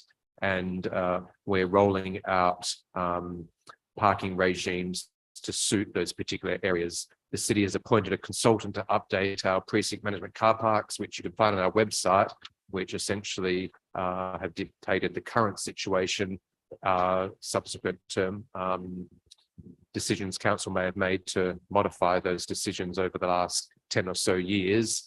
That consultant will then produce a series of recommendations which may result in some changes that council may wish to consider in terms of parking restrictions on a precinct by precinct basis. Tends to be the case that the closer you get to the CBD of Perth, the higher the levels of traffic, the higher the demand for parking. And so paid parking tends to be rolled out from the CBD outwards, and that'll continue in metropolitan Perth over coming years. At the end, because I do have another person who wishes to speak.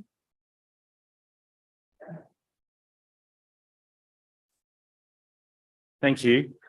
CEO, it concerns me that we are going to spend money on a consultant, and I don't know how much, to tell us how to organise our own parking. If we go with that consultant's recommendations, what recourse do we have on the people that have engaged the consultant if we don't agree with it? We seem to have residents and businesses that are suffering from decisions that aren't even across the city in relation to parking. So I'm wondering why we can't rely on our own professional staff to give us feedback and give us some guidance. Thank you. Through you, Mayor Cole, just to clarify, the consultant's report will be an independent external consultant that'll be provided to administration. Administration will review that report and then provide recommendations to council. It'll be up to council to decide whether or not to adopt, to agree or not to agree to any changes to the parking regimes within the city's precincts. Michael, you're only supposed to speak once to a motion unless you have a follow-up question. Well, follow-up question is that, well, as I requested, do we know what the cost is for the consultant? We haven't had people parking in cars for that long that we can't formulate our own decisions. I haven't heard of. I'll take your question, that cost of the consultant. Is there any idea of the cost of consultant at this point? To you, Mayor Cole, I don't have that on hand, but I can provide that in the response to the AGM as we present a report to council. Thank you.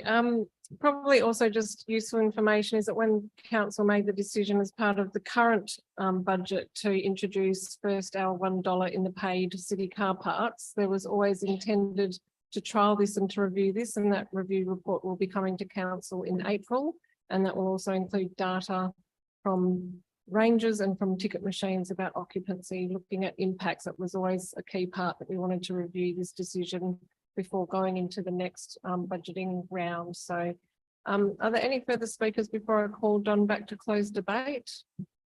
Go ahead, Don. I thank the CEO, David. I think council's missing one very important issue here, and that's discrimination. David, you didn't even talk about Flinders or Coogee. Now, the level of activity at the Mount Hawthorn City Centre would be far greater than the level of activity on Ango Street. I'm concerned that as a ratepayer, we in North Perth are subsidising free parking at Flinders and Coogee. I cannot understand, and I wish someone could explain to me how we can have two standards and discriminate one part of the city of Vincent over another. My question is, why is it deserved in Mount Hawthorn, but not in the city centre of North Perth? They are two vibrant communities, and what the impact it has, if you were to charge $1 levy here in Flinders and Coogee Street, you would have the same impact that we are having. The side streets, which have free-hour parking, would be chockers, and you would have residents complaining. That's why the council doesn't have residents complaining in the city centre of Mount Hawthorn.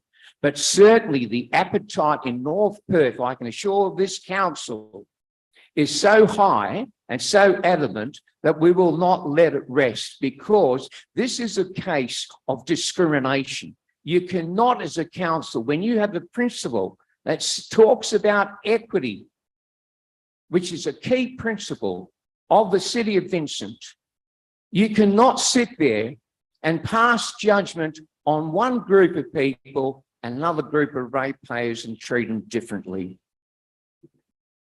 Don, you have asked a question. Do you want a response from administration on that? Because we can talk about the accessible city strategy and now the way in which we have occupancy levels, etc. If you wish. I've received an email from David today, which I had a quick look. Again, I'm confused because the figures don't stack up.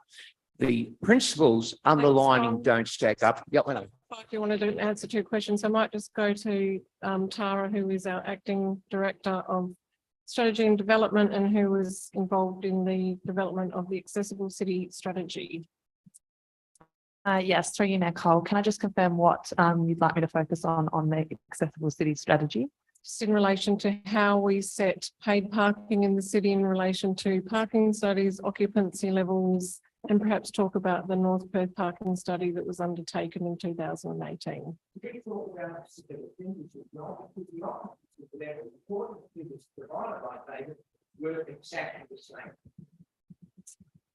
Yes, through you, Mayor Cole. It really has been covered by the CEO that we look at the occupancy of the car parking. 85% is that threshold that we look at. If car parking is at that threshold or over, that's when we need to do a parking intervention. If there are parking rates lower than that, then we're quite happy with that, and we don't really act on that. That's right, that the stats are quite old, and that's why there's an action in the accessible city strategy to redo that, and that's what we're doing at the moment. Thanks, Don. You've said your piece and we are going to move on. We can provide additional information to you and talk you through this in more detail if you like, but we are going to now deal with the motion. So the cost of the consultant information has come through. Thank you, CEO. Through you, Mayor Cole, the budget and the cost of the consultant is just under $50,000.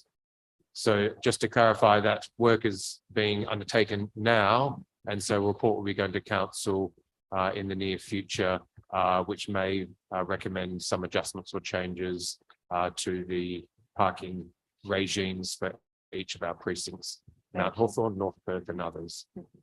Okay, so I'll put the motion. All those in favour? All those against? One person voting against. I declare that carried. So now we have motions that have been submitted by people who have not been able to attend. So basically, because they're not here to move their motion, sorry, Murray, I'm just going through those that were submitted in order. I'll come to you. Thank you. So those who have not been able to attend, we did have Karen Shirley. If people are happy to move these motions, we can deal with them this evening. If there's not a willingness from the room to move the motion, we can take these as comments and respond to them as questions. It's really leave that open to the electors to determine. So the first motion from Karen Shirley, we'll call that motion 6A, is in relation to chemical sprays, and her motion is: I strongly advocate for the reduction and elimination of chemical sprays in local community parks, especially glyphosates. Is there someone that would be happy to move this motion? Thank you. If you could just state your name for the record. Thank you, John Visca. And is there a seconder for the motion? Thank you. Down the back there in the blue jacket. Thank you very much. Do you wish to speak to the motion, John? Would you like to, it's in relation to use of chemicals and glyphosate in the city of Vincent. You don't need to have it received, but it's up to you if you'd like to. You'd have to come up to the microphone though, please, John, if you do wish to speak to it.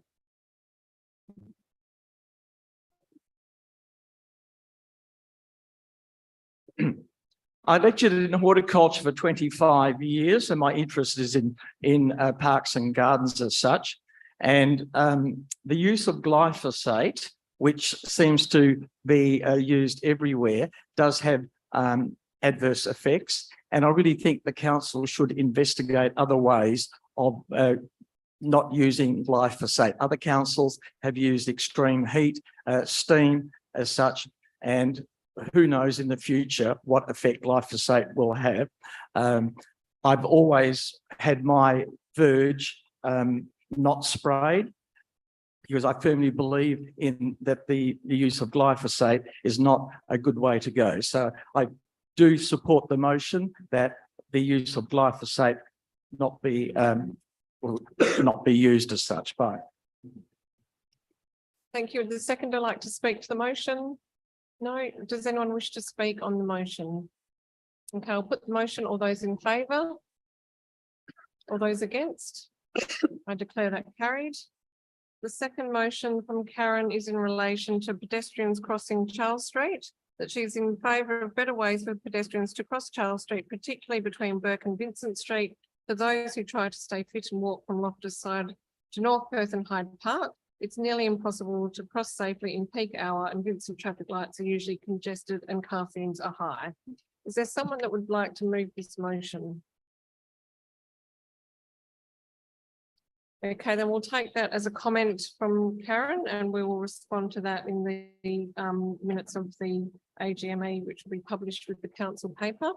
So then we'll move on to, we had a motion from Anne Dragon, which is very much of the same substance as the motion from Joe Courtney, motion 13 and motion 8. And this is in relation to the City of Vincent participating in the voice referendum, said Anne, and Joe Courtney that the City of Vincent supports yes for the Indigenous Voice to Parliament referendum. So is there someone who's prepared to move those motions? We'll treat it as the one. No one's prepared to move those motions? Okay, we'll take those as comments. So they are the motions received in writing. So now call. Oh, sorry, there was one more from in relation to CCTV that is from Ian Scott. My apologies. Motion 10 from Ian Scott. The motion is that the city adopt a CCTV rebate program for residents. Is there someone who would like to move this motion? Okay, we'll treat that as a comment and we'll respond in writing. And finally, we had a motion from Colin Scott of North Perth, and this is in relation to speed humps. The motion is that the City of Vincent engages a comprehensive assessment of all existing speed humps, recently proposed speed humps and all future speed humps in order to gain better results for the local resident, efficacy and efficiency coexisting with ease of movement in our own neighbourhood, the potential for older speed humps to be removed and the adherence to Australian standards when implementing and planning any new speed humps. Would anyone like to move this motion? Okay, yes, we do have Michael Rosario moving this motion. Is there a seconder? Seconded by Murray Slythe. Michael, would you like to speak to this motion?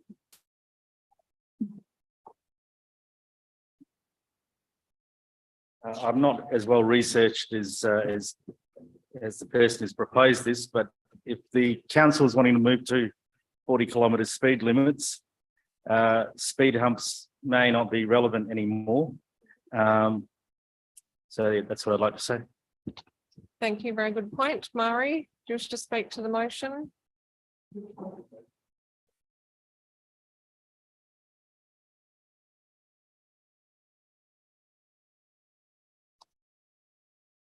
I'd just like to add to that, that the 30-kilometre speed humps in our streets, and that's Cleaver Precinct streets, are totally ignored and are now sitting on 50 and 60. I watch them every day. So that the speed humps don't have the impact or the effect that they're designed to have. I'm not quite sure how you're going to change it, but it's getting worse where I live. Thanks, Murray. Are there any further speakers on this motion? Okay, I'll put the motion. All those in favour? All those against? Narrowly carried with 3 votes or 4 votes in favour. Thank you very much. Carried. Okay, so that means we've dealt with all of the motions that have been submitted in writing. I'm just seeking if there are any further written motions to be brought forward?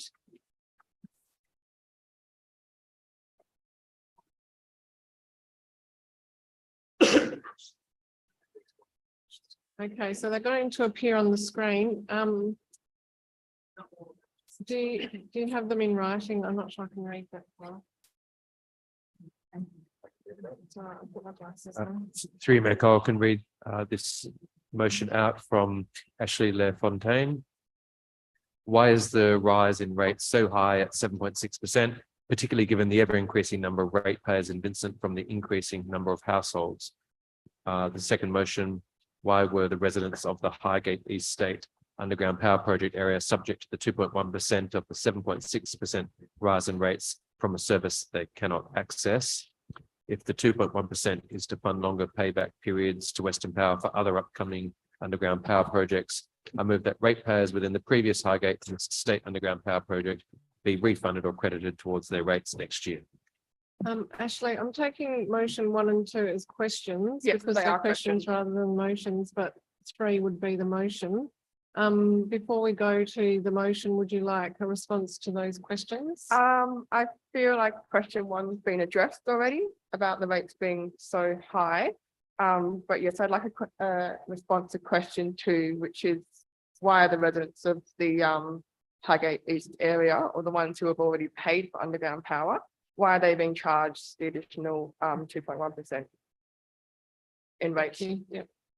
Through you, Mayor Cole, I did address this in a previous question earlier in the meeting tonight. So the city raises rates to fund a series of projects, programs and services. There's a large number of them being reported on in the annual report. They cover the entire city. There are a number of major projects that the city implements as well, and they can be very geographically specific. The rates fund those major projects. We also raise rates in order to build up reserves to meet our future obligations. Underground power is a once in a generation size project, which will stretch the city's financial capacity to pay in terms of meeting our payment obligations for Western Power over the course of a 5-year program. As I mentioned earlier, we're approaching it that the property owner will pay for the cost of the underground power related to their property.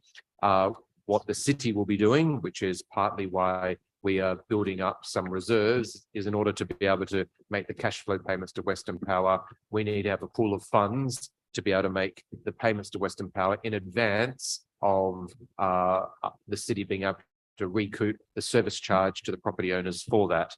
At the end of the underground power program, which could be in 5-6 years, it's a long-term program, those monies will still remain in reserve, and council then can decide, like it decides every year in every budget, what to do in terms of its rate setting going forward and meeting its obligations for the full suite of the city's projects, programs and services. So that will be a decision for council at the end of the underground power project, once we know what may be in reserve and what the city's obligations may be at the end of that program in 5 or 6 years' time. Okay, thank you. So Ashley, before you move your speak to your motion, I'll just get a seconder, which we're dealing with clause 3 as the motion, seconded by Dudley Meyer. Please go ahead. Thank you. I believe that we pay rates for services, all right, things like maintenance, roads, traffic management, rubbish collection. Ratepayers shouldn't pay for a service that they can't access. The 2.1%, which has been allocated from the 7.6 rise in rates, is to provide ratepayers options for longer payback periods for future underground power projects in Vincent, which is clearly a service not available to those who have already paid for underground power. The residents of the Highgate East side underground power project area. I don't think it's reasonable to expect residents of this area to pay for a service they can't access, and it makes me concerned about the effective management of budgets, as well as the lack of consideration for the financial sacrifices that have had to be made by these residents twice. Again, I move for this for the ratepayers within this area to be refunded or credited towards their rates for next year of the 2.1% of the 7.6% rise. Thank you. Thank you. Seconder, please.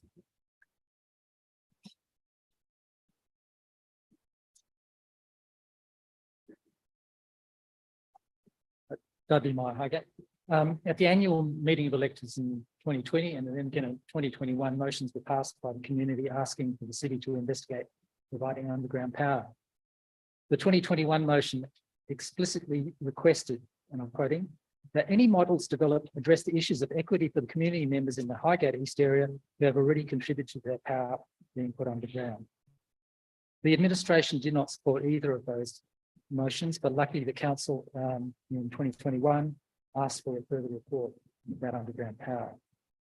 Luckily for the community, Western Powers reassessed the state underground power program, and Vincent was lucky enough to be identified for suitable projects under the new schemes. But don't let us be under misapprehension, because we got there because of the poor infrastructure, not because anything that the administration and council did to initiate this. So we know how we got selected, but how do we fund this equitably?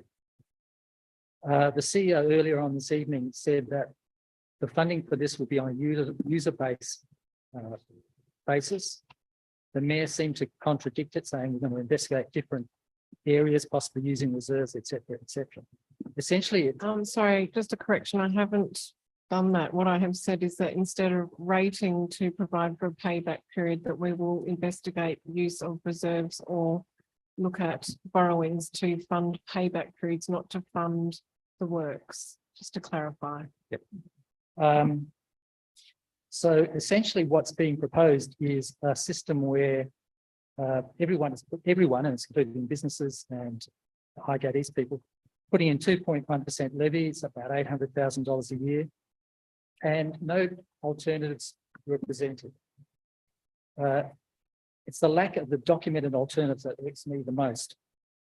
In June, because of this, in June I asked at one of the council meetings why the city hadn't just taken out short-term loans to cover the bridging costs. And I emphasised why the city hadn't. The response was that they were not recommending any new debt and it could be considered in the future. I asked why, but they never answered that. So why didn't you consider loans as an alternative? I think the 2.1% levy is essentially a ruse that will be seen by the majority of residents as somehow being a contribution to underground power. You beauty, we all want underground power, we'll pay a little bit extra. In reality, it's just building up a pool of money that will be spent on unidentified projects in the future. It isn't a contribution about underground power. It's about providing cheap bridging finance, and I think the administration should be providing a range of alternatives, not just slugging people, particularly the ones who've already paid. Thank you. Are there any further speakers on the motion? Okay, I'll put the motion. All those in favour? All those against? I declare it carried. Calling for other motions from the floor. Yes, Murray? I actually did submit this in writing and I was told it was received. It didn't somehow Just get on the before list. you continue, do we have Murray's motion in writing? Don't have your motion in writing. Murray, did you provide that to someone this evening? I rang and spoke to the lady who was organising it, Kate Miller, and she said it had been received. She told me. Right.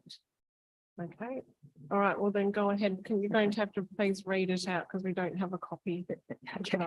Thank you. It's probably a little bit too detailed anyhow. That's probably why they decided a bit too wordy anyhow. So and this is asking really for looking at something now for what's going to happen in the future.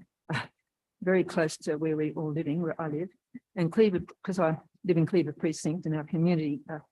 Murray, just rather than going into your speech, what is the action that you would like us to take, just in a very brief statement? Right. It's dealing with local traffic impact to be created by this new Bunnings development, which is going to happen in Pickle District, which actually adjoins our precinct. So would the motion be something along the lines of that the City of Vincent will address the local traffic impact caused by the Bunnings development approval once constructed? Yes, it will be, but a little bit addition to that is that I think it doesn't need to be looked at when it starts. We need to look ahead of time Okay, because, so ahead of the construction. yes, Okay, because we're already getting, as I mentioned at the meeting we had, great numbers, increased rat running through our precinct daily.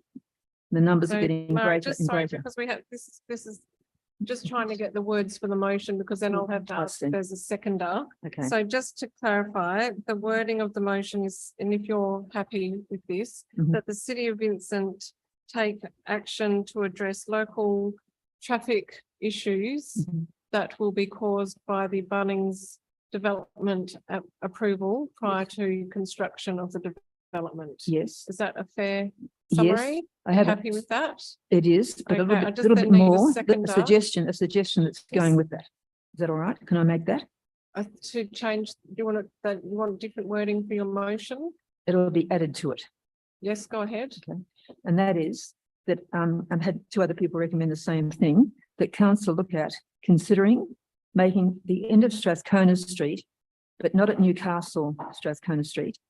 The laneway just coming up from that into a cul-de-sac. So that will then prevent the rat running going through. Okay, so the end of Florence. Strathcona, what's the intersecting? It doesn't have a name, that lane. It's a Okay. lane, the first lane up from Newcastle Street. So you're saying that Strathcona Street would become a cul-de-sac at the laneway? At the laneway, yes. But there'd still be a continuation of a portion of Strathcona Street that would remain To Newcastle. outside of to Newcastle? Yes, So is that the laneway that we've recently dealt with in terms of speeding and signage? no, because it's hardly ever used. They don't bother using that, they prefer to use our lane. But, All right. yeah, It's very difficult to identify exactly what that is.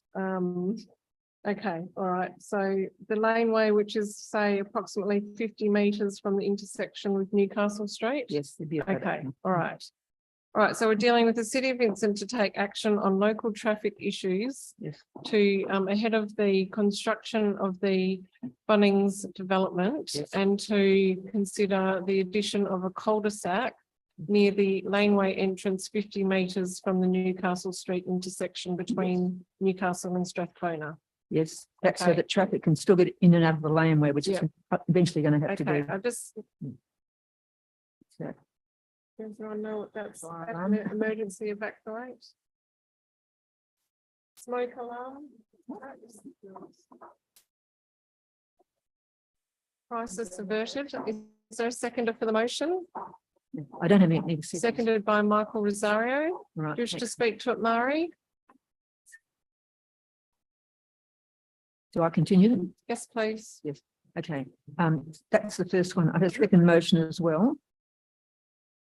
And that is that, and I've asked this repeatedly, but nothing's happened. There's a giant jacaranda tree on the verge outside the front of my house. Council is not going to, Mari, we're just dealing with the motion that you've Oh, all put right. Oh, first, so sorry, we just okay. need to deal with that one first. Right. Do you wish to speak to the local traffic management in relation to the Bunnings? yes, well, I don't know how much further we can go with that because Newcastle Street's the main problem with Bunnings, and I understand they have a timber yard at the back of their premises, which looks like it will exit into Newcastle Street, almost at the foot of Strathcona Street. That's another reason for asking for a cul-de-sac to stop this happening with timber trucks going down our streets and causing all sorts of chaos and traffic jams. It will be difficult for people living in Strathcona Street and joining streets to probably enter and exit their properties as we easily do now, but, and they'd have to be consulted. But the long term, I think, would be better for us than having this eventually destroy our precious character area of Cleveland Precinct, which we all, council helped us get so helpfully to get completed and finalised. It's going to destroy all that. Okay, thank you, Mari. Michael, do you wish to speak to this motion?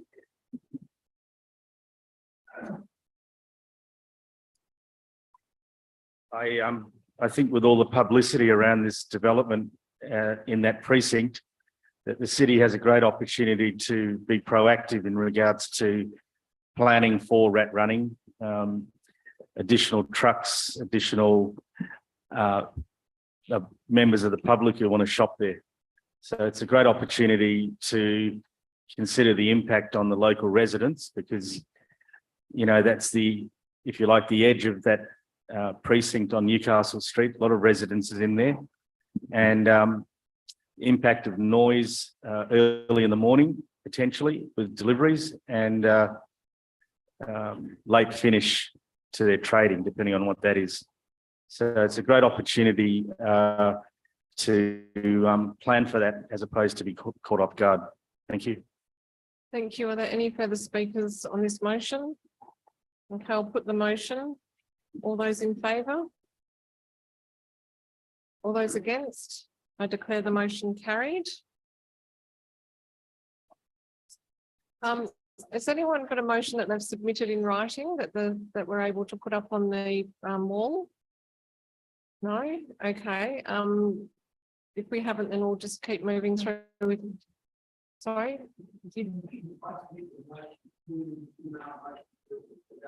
Okay. Has that been received? Okay. All right. Well, I think we're in the same boat where we don't have anything in writing yet. I was just going to give Murray a bit more time to help formulate something, but given that we're all in that same situation, we don't have anything in writing to put up on the wall. We'll continue with Murray. Murray, how many motions are you moving this evening? Okay. It's just, I happen to like trees a lot, so I'm not anti-tree. That's how I feel I've been treated about this issue. But it's a giant jacaranda, which is getting high. It'll be the highest tree in the streets. Murray, before we go to the detail, what is the request that you wish to make as council? The council ultimately remove this tree and replace it with a tree that's not going to get, it's going to eventually crash over my house. The council removed the jacaranda tree on where? The verge in front of number 89 Carr Street. And the verge at 89 Carr Street. And replace with an alternative. With an alternative tree that will not grow as high or cause threatening damage to my house. Okay, and replace with a smaller species. Yes. Okay. It'll be fine. Is there a seconder for Murray's motion? Seconded by Michael Rosario. Go ahead, Murray. Okay. It's just the tree has been, I don't know how many years it's been there. It hasn't been there terribly many years, but it shoots up quite a number of meters every 6 months. And it's getting to be the tallest tree in the street right now. And the branches, when the northwest wind blows, it's likely eventually to crash on my front veranda across the lawn. And I don't want that to happen. I can't afford it, even though it's a category B heritage listed house anyhow, but that wouldn't matter. You've got to pay for the repairs yourself. But I just really don't want that to happen. So I'm asking it, that's all. That's Thanks, all. Murray. Yep. Michael, do you wish to speak to this motion?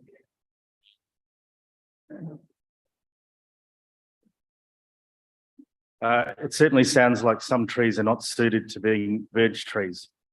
And if that tree's been there for a while and it's now starting to impact on the, not just one resident, but I imagine there'll be some others that could have an issue if that tree falls over in a strong breeze or if it's diseased. Thank you. Thank you. Are there any further speakers on the motion? Okay, I'll put the motion. All those in favour? 3 people in favour. All those against? The motion is carried. Thank you, Murray. We'll go to the next. So can I just have a show of hands for people who wish to move motions that haven't already? Okay, I've got 3 more. 4. Thank you. John Visca.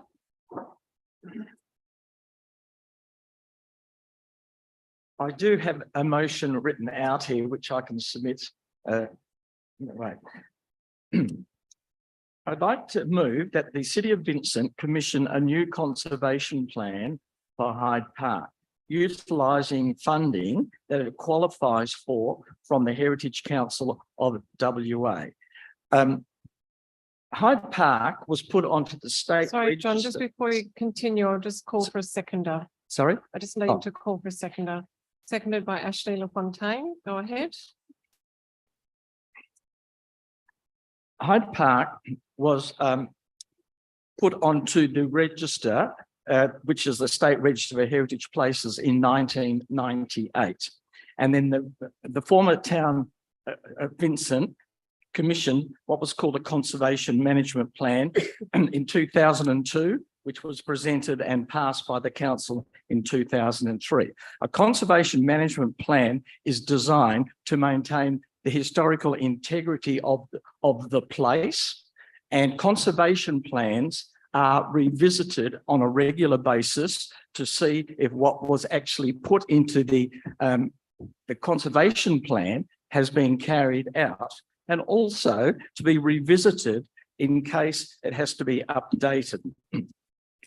The conservation plan recommended that it be revisited 5 years after it was first commissioned.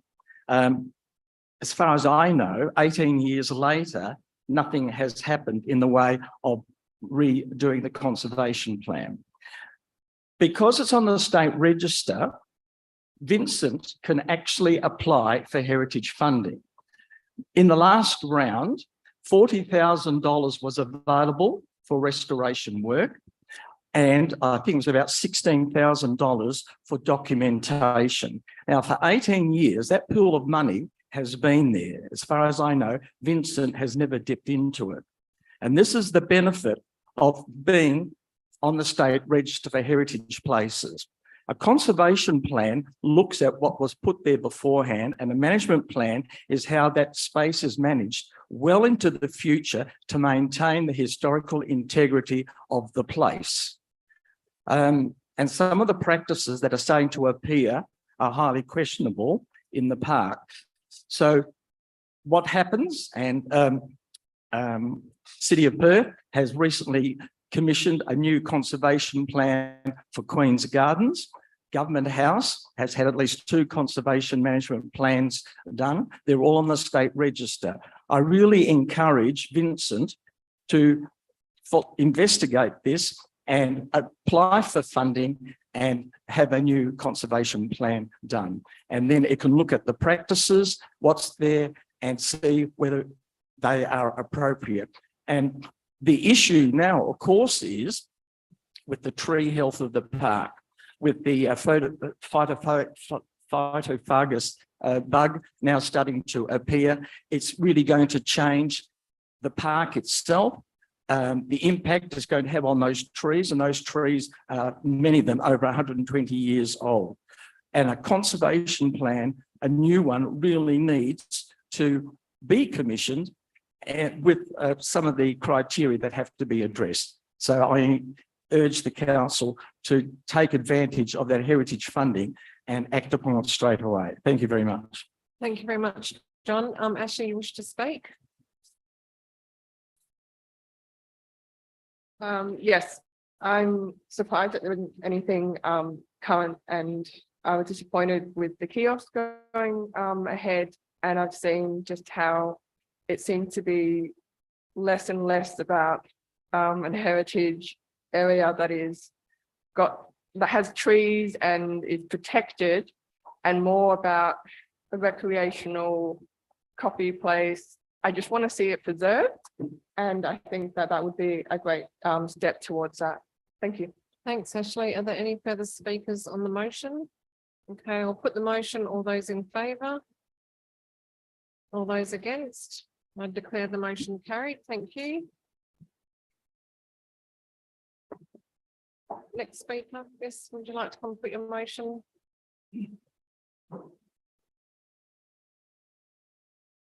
Good evening, Mayor, councillors and staff. My name is Greg Johnson. I'm the owner of the family business called Treadway Shoe Stores in Mount Hawthorn. You're familiar with myself because I've presented to you before. You would be familiar with our business. It's been there for 73 years. And I've been a ratepayer. Our business has been a ratepayer for 73 years. We know a little bit about business in Mount Hawthorn in the city of Vincent.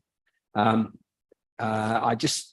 2 motions I want to move here tonight, and I do want to make a preamble comment about things. Firstly, sorry, Greg, we do need the motion. Okay, first. well, I'll give you the motion, Yep. and then I'll do some preamble on the You could motion. just do one at a time. So you Okay, could just now, do the first both one. of these items I have sent in, so the council does have it, even though it didn't meet the deadline. So the motion is in respect of the $1 complimentary parking, and the motion is this. The council returns to the former 1-hour complimentary policy as indicated, being possible by Mayor Cole in light of the significant loss of foot traffic The council acknowledged the loss of the competitive advantage by the loss in the foot traffic, and therefore the former complementary 1 hour free policy needs to be reinstated. That's the motion. Thanks, Greg. Is there a seconder for the motion? Seconded by John Visca. Okay, Go I speak ahead. to the motion. Yes, please. I'll just give you a preamble of who I am and what I do. And I'd firstly like to thank you all for your patience tonight. It's been a long night, it's 2.5 hours. And I'd also make the comment to the electors that this is not the only forum that you can put your points to the council. And there are council meetings throughout the year, which I encourage you to attend or at least put your points. And this will save perhaps a lot of the longevity of these processes. I'd also like to thank the professional staff because it's their time being spent in their family time that they come here and listen to some of these things that have been put, which probably don't need to be put as long as they've been put. Anyway, I just want to preamble the facts to this motion that I'm moving. On the 21st of June, the council, at a council meeting, proposed by an agenda item was to rescind the long-standing policy that a complementary first hour be ceased altogether. There was a conditional to that, there was also a survey that was undertaken. And the council received the survey, which was overwhelmingly against introducing the 1 hour cessation of the 1 hour free policy. The council didn't listen to that. In effect, it had a tin ear.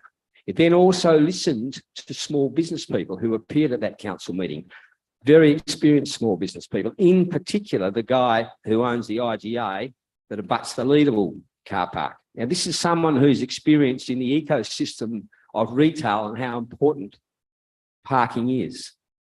He warned the council what would happen. He said at that time, if the council ceased the 1 hour complementary policy, which had been established for many, many years, it would have a dramatic effect on the foot traffic for a very little amount of revenue that the council would receive. The discussion was short-lived, and it became apparent that some of the councillors weren't fully informed as to what was the effect that this was going to have. At that juncture, the CEO, David McLennan, stepped in and proposed to modify the proposal, the 1 hour, to become a $1 fee. And the mayor picked up on that. I have a concern with that in terms of the protocol of business operations and council meetings. The proposals should come from the councillors, not from the CEO. The CEO's role, I'm not teaching you how to conduct your role, but the CEO's role is to advise by information, not to propose. Anyway, we'll move on from that. I've got the message, Mayor Cole, I'll move on. Just to clarify, the process in the council is that the council receives recommendations routinely as part of all of the reports that come through. Correct. So we're regularly receiving recommendations from Correct. from the council. Understand, but officers. it wasn't the recommendation that was put. Anyway, we'll move on from that. So now we have a review of the Barley Street car parking, which has revealed that $6,000 in increased revenue has been obtained at the cost of approximately 1,500 patrons who are no longer using that facility, demonstrating that the ecosystem of parking to business is critical. Without the right ecosystem of parking, the businesses in the city of Vincent are going to be jeopardised, and that's currently what is happening. And it's going to happen at a very greater and increasing rate. So all I'll just put to you people here tonight is this, and we've heard it from Mr. Barber, how critical parking is in the city. Everyone's got a view on parking, but let me tell you, as a small business person, representing 6,000 other small businesses in this city, that nothing is more critical to our future in today than parking. If you get this wrong, this is going to jeopardise a lot of businesses in our city, more particularly because we're under attack from people who don't have to come to this city. There are other opportunities to go elsewhere and shop. They're not forced to shop in our city. And what's happening is our comparative shopping is becoming less and less as more people move to online shopping. So let me tell you, the bricks and mortar of this business and this city is going to change dramatically unless you really understand how important the ecosystem is. Anyway, I put the motion, I've spoken to the motion, and I would like to see the council investigate further whether you use a consultant or whatever else. It's up to you. I won't drag it on any further. Thank you, Greg. It was seconded by John Visca. John, do you wish to speak to the motion? No? Dudley wishes to speak to the motion.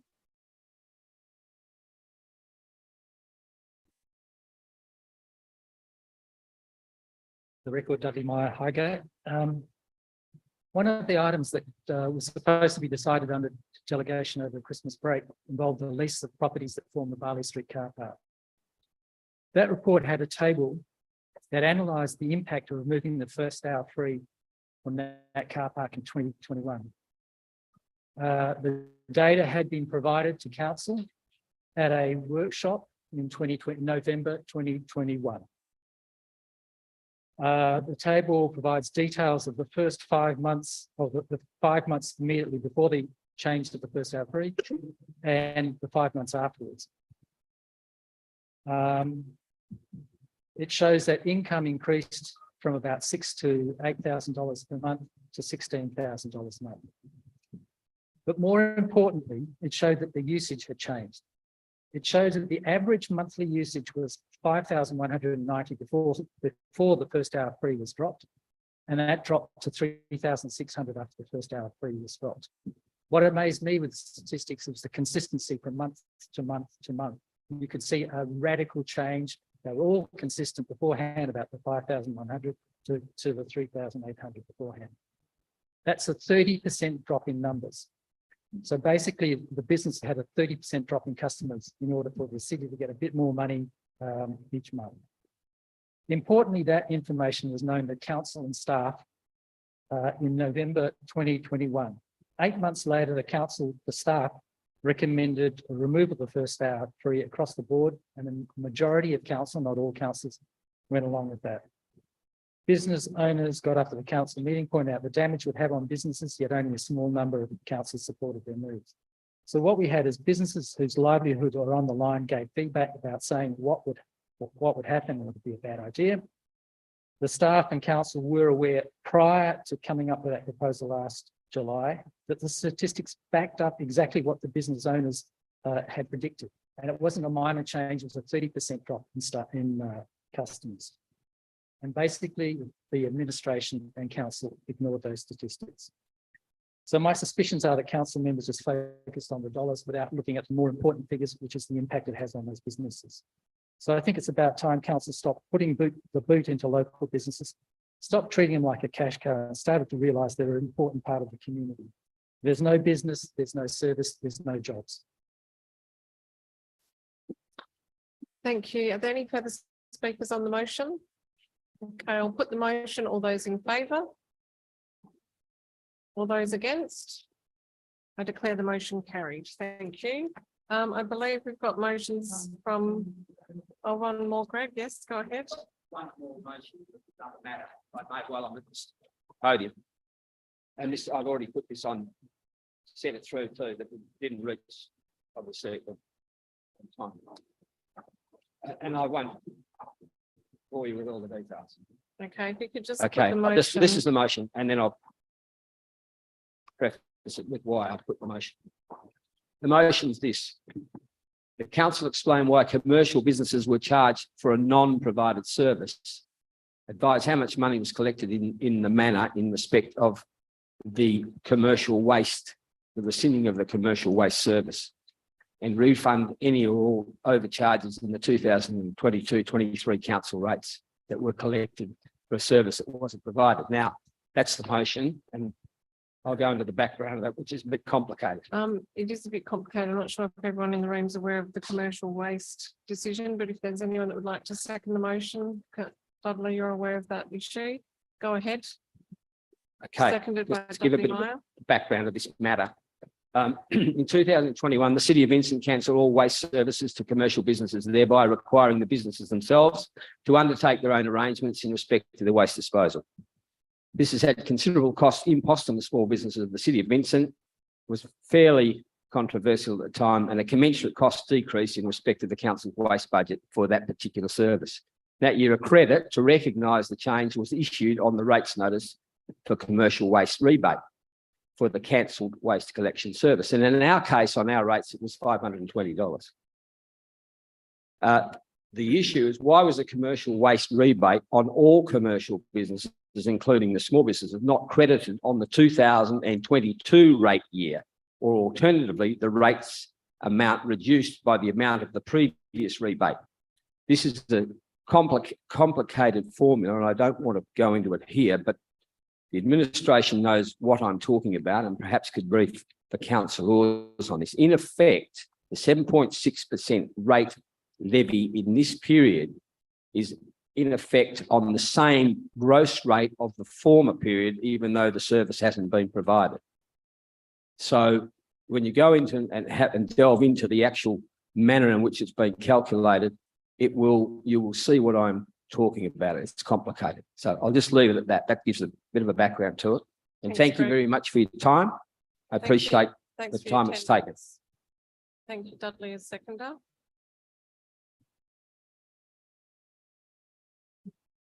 I won't go over a lot of the things I've already said before, but I coincidentally did bring my little spreadsheet that looked at the rates. I've got a million and one of these sort of spreadsheets. What I did was look at this year's rates and work out if the council had reduced the commercial rates by the $920,000, whatever it was, what would be the rate in the dollar that they'd be paying this year? So instead of, I couldn't believe the answer, so I checked it several times. So instead of paying 7.229 cents in the dollar, they would have paid 5.979 cents in the dollar. That's a 20.9% increase. So whilst nominally the rates went up 7.6% for commercial, in reality they went up 20.9%. If you took into account that they're no longer getting the service, yet they are paying for that service. The way that Vincent did it last year too, about the way of giving each business or each ratepayer $520 was totally inequitable. So you've got the Mez down the road here, who I think might be one of the largest ratepayers in Vincent. One company owns it, and they pay, I can't remember because it's 250, something like $250,000 a year. They got 520 bucks. I went and spoke to some people in Lord Street when I was getting the petition, and from memory, there were 16 businesses there. Each had the separate rate owners. They each got 520 bucks. There was 8,000 bucks that they got. They all shared the one bin. Yet Hawaii got 520. So I think you've done the businesses in Vincent a disservice and as an expensive disservice, particularly when they're struggling at the moment. Thank you.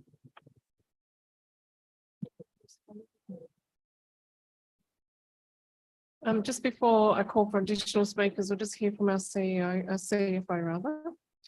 Yes, so that is correct. We did remove the commercial waste services. In FY22, we did offer a rebate to commercial businesses to smooth the transition. And that was cost the city approximately $900,000. What is worth noting as well is the current rate in the dollar for the commercial rates sits at 16% below the residential rates. So while you aren't receiving a waste service, you are generally paying less rates than residential who are receiving waste services. Are there any further speakers on the motion? Okay, I'll put the motion. All those in favour? All those against? I declare the motion carried. Thank you. Just because we have been going for some time, can I just have again a show of hands of those who still wish to move motions? Oh, okay. Well, do you want to come up and make your public comment? Dudley, can I just inquire how many motions you wish to move? Right. Okay, so 4 more motions after a public comment and then we'll conclude the meeting. Go ahead, Damien. Hello again. Yeah, I haven't been to AGM in a while, and I won't make that mistake again on missing the public comment period. I gotta admit, I commend all you guys. I don't know how you do it, listening to us every week in, week out, and at the AGM. But that's not why I'm here. I'm just the point I took while listening. But my public comment is really to do with the number 48 saga. I just wanted to thank you guys because it was 5 years when it started in like mid 2018, and it's about 6 months from completion, or it'll be completed this year. And it was a struggle, but looking, like when I look at it now, I don't have any ill feeling because it makes me smile, the whole process that we went through. And what I will say is the councillors, basically 3 deputations, I presented, and on 3 separate occasions, unanimously, the councillors overturned and refused the application for development. And the main issues were, design, bulky design, not in conjunction with the R codes, and then garage dominance, which found some loophole in the R codes, which, pleasing that the council has actually changed their policy. So, but no, like I said, probably the last time I speak on this issue, but like I said, when I look at it, it makes me smile. Like single garages, it's like garage dominance has no place at that development. And it's just, formal thank you for that, because it's been 5 years and it's still fresh in my mind, that whole process. Thank you, Damien. Appreciate that. Sometimes the little things are worth fighting for. Dudley, with your 4 motions.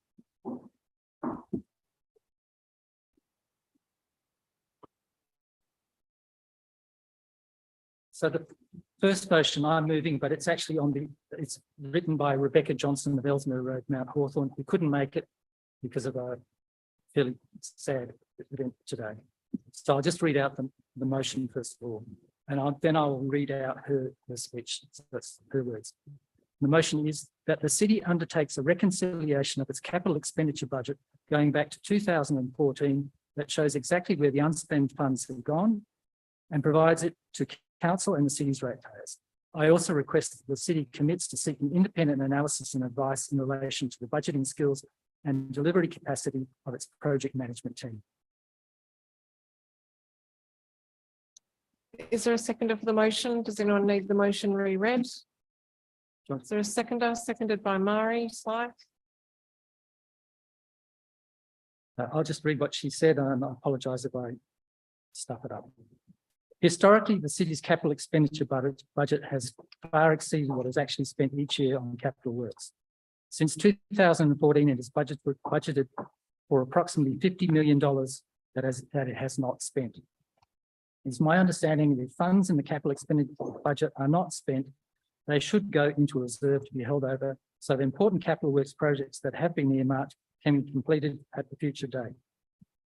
I would therefore reasonably assume that $50 million that was raised for capital works but not spent would have shown up in a reserve over the years. However, movement in the city's reserves does not appear to mirror the variance in capital expenditure. Since 2014, the average contribution to the reserve has been around $500,000 a year. That's a total change of approximately $6 million over that time, compared to the total capex underspend of $50 million. For every year the city raises money from the ratepayers to fund its capital expenditure, every year the city raises money from ratepayers to fund its capital expenditure. This financial year, the city administration requested more than $20 million for capex and raised those funds through rates, forcing a 7.6% rise in residents, rate rise on residents in the context of a COVID hardship that many of those ratepayers were suffering. Projecting from the last available financials at 7 months into the financial year, it appears that the city is nowhere near on track to meet the capex targets, keeping with the history trend of grossly over budgeting the capital expenditure. One of the first principles in good budgeting and good governance is that you only take what you intend to spend. Asking for what you intend to spend is always important, but particularly so when it's public money. The capex budget for the city appears to be in breach of this principle every single year. I would like to understand where the serial underspend in relation to capital expenditure is going. It doesn't appear to be going into the projects promised by the city in the years that the funds were raised through our rates. It doesn't appear to be going to the city's reserves. I therefore request that the city undertake a reconciliation of the capital expenditure to show exactly where the underspent funds in capex budget have gone and shares it with the council and ratepayers. I also request that an independent analysis of the city's project management team is undertaken with a view to improving its abilities to budget accurately and deliver projects on time in order to avoid the trend of gross overestimation of capital expenditure in future budgets. So that's the end of the statement. Thank you. So I think she's basically making 2 points. The budgeting is wrong and she can't see where the underspent goes. I'm comfortable with the underspent, but I totally agree with her in terms of the budgets, the over budgeting. Thank you. Murray, as the seconder, do you wish to comment? Don't need to, you can just second if you like, that's fine. Is there any further comments on the item? Okay, I'll put the motion. All those in favour? All those against? Okay, the motion is carried. The second item is about the tree selection tool, and I'll read the motion first. That the community expresses its disappointment at the continued failure of the administration to publish or make publicly available the tree selection tool in accordance with the council's decision of the 5th of April 2022, and requests the tool be made publicly available by the 31st of March 2023. Seconded by, is this one that you're interested in, John? The tree selection tool, making it public. I thought that might be.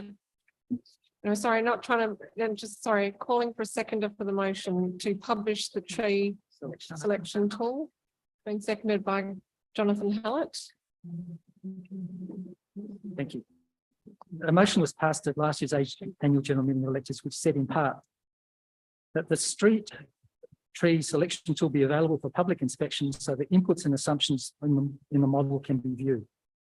The administration didn't support this.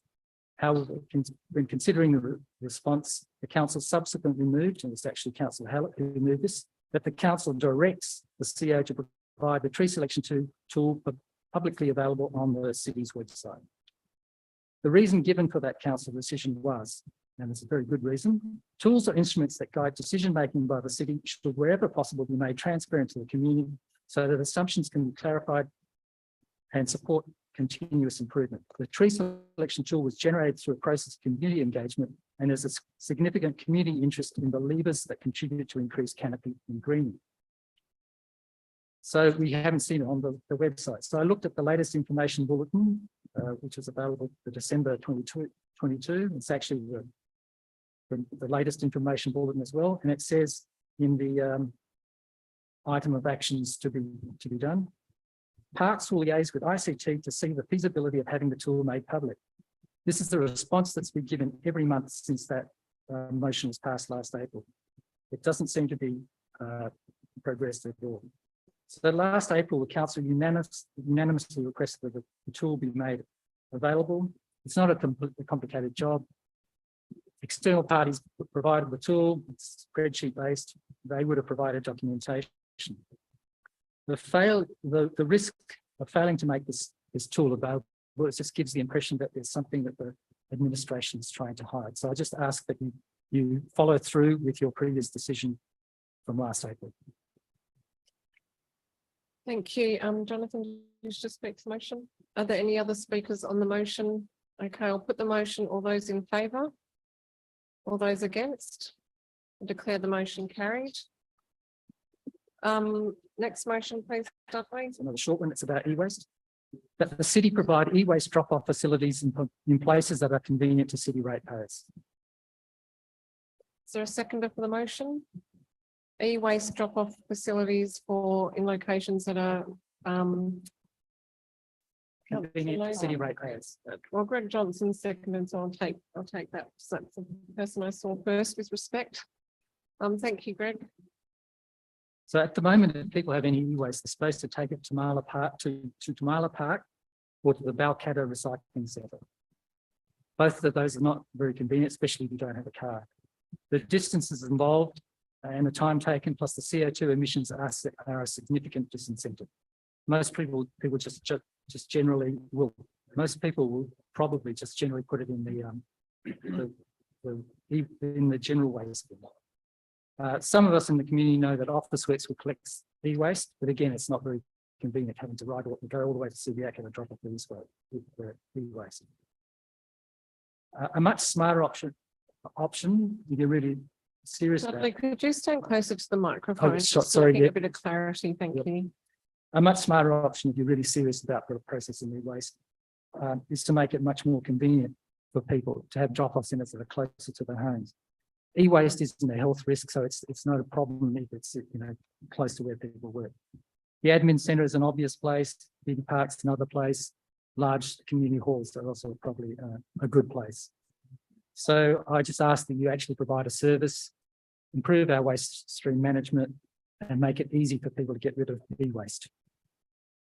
Thank you, Greg. Do you wish to speak to this? Yes, look, I couldn't emphasise more and endorse more than what has been proposed. This e-waste thing is coming. It's coming to Australia. It's coming to councils in a huge way. And I just urge the council to be on the front foot. It's massive. It's the boom that's going on in lithium, and the boom that's going on with the EV thing. It's massive. No one's considering the back end of this. Some people are. There's 2 companies in Australia right now are putting together a massive public float for it. If you guys want to be right at the front edge of this industry, you want to develop some sort of e-waste concept to take from your community that which is going to be left over. And you're contemplating having scooters around the city.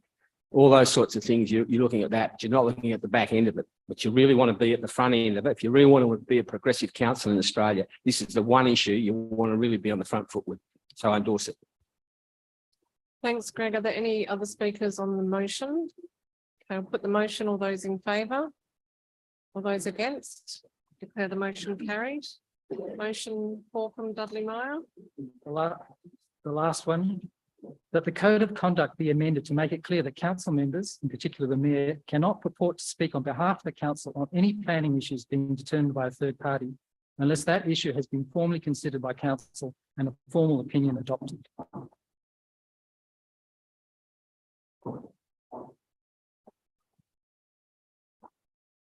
It's an interesting motion. Is there a seconder for the motion? No, seconded by Greg Johnson.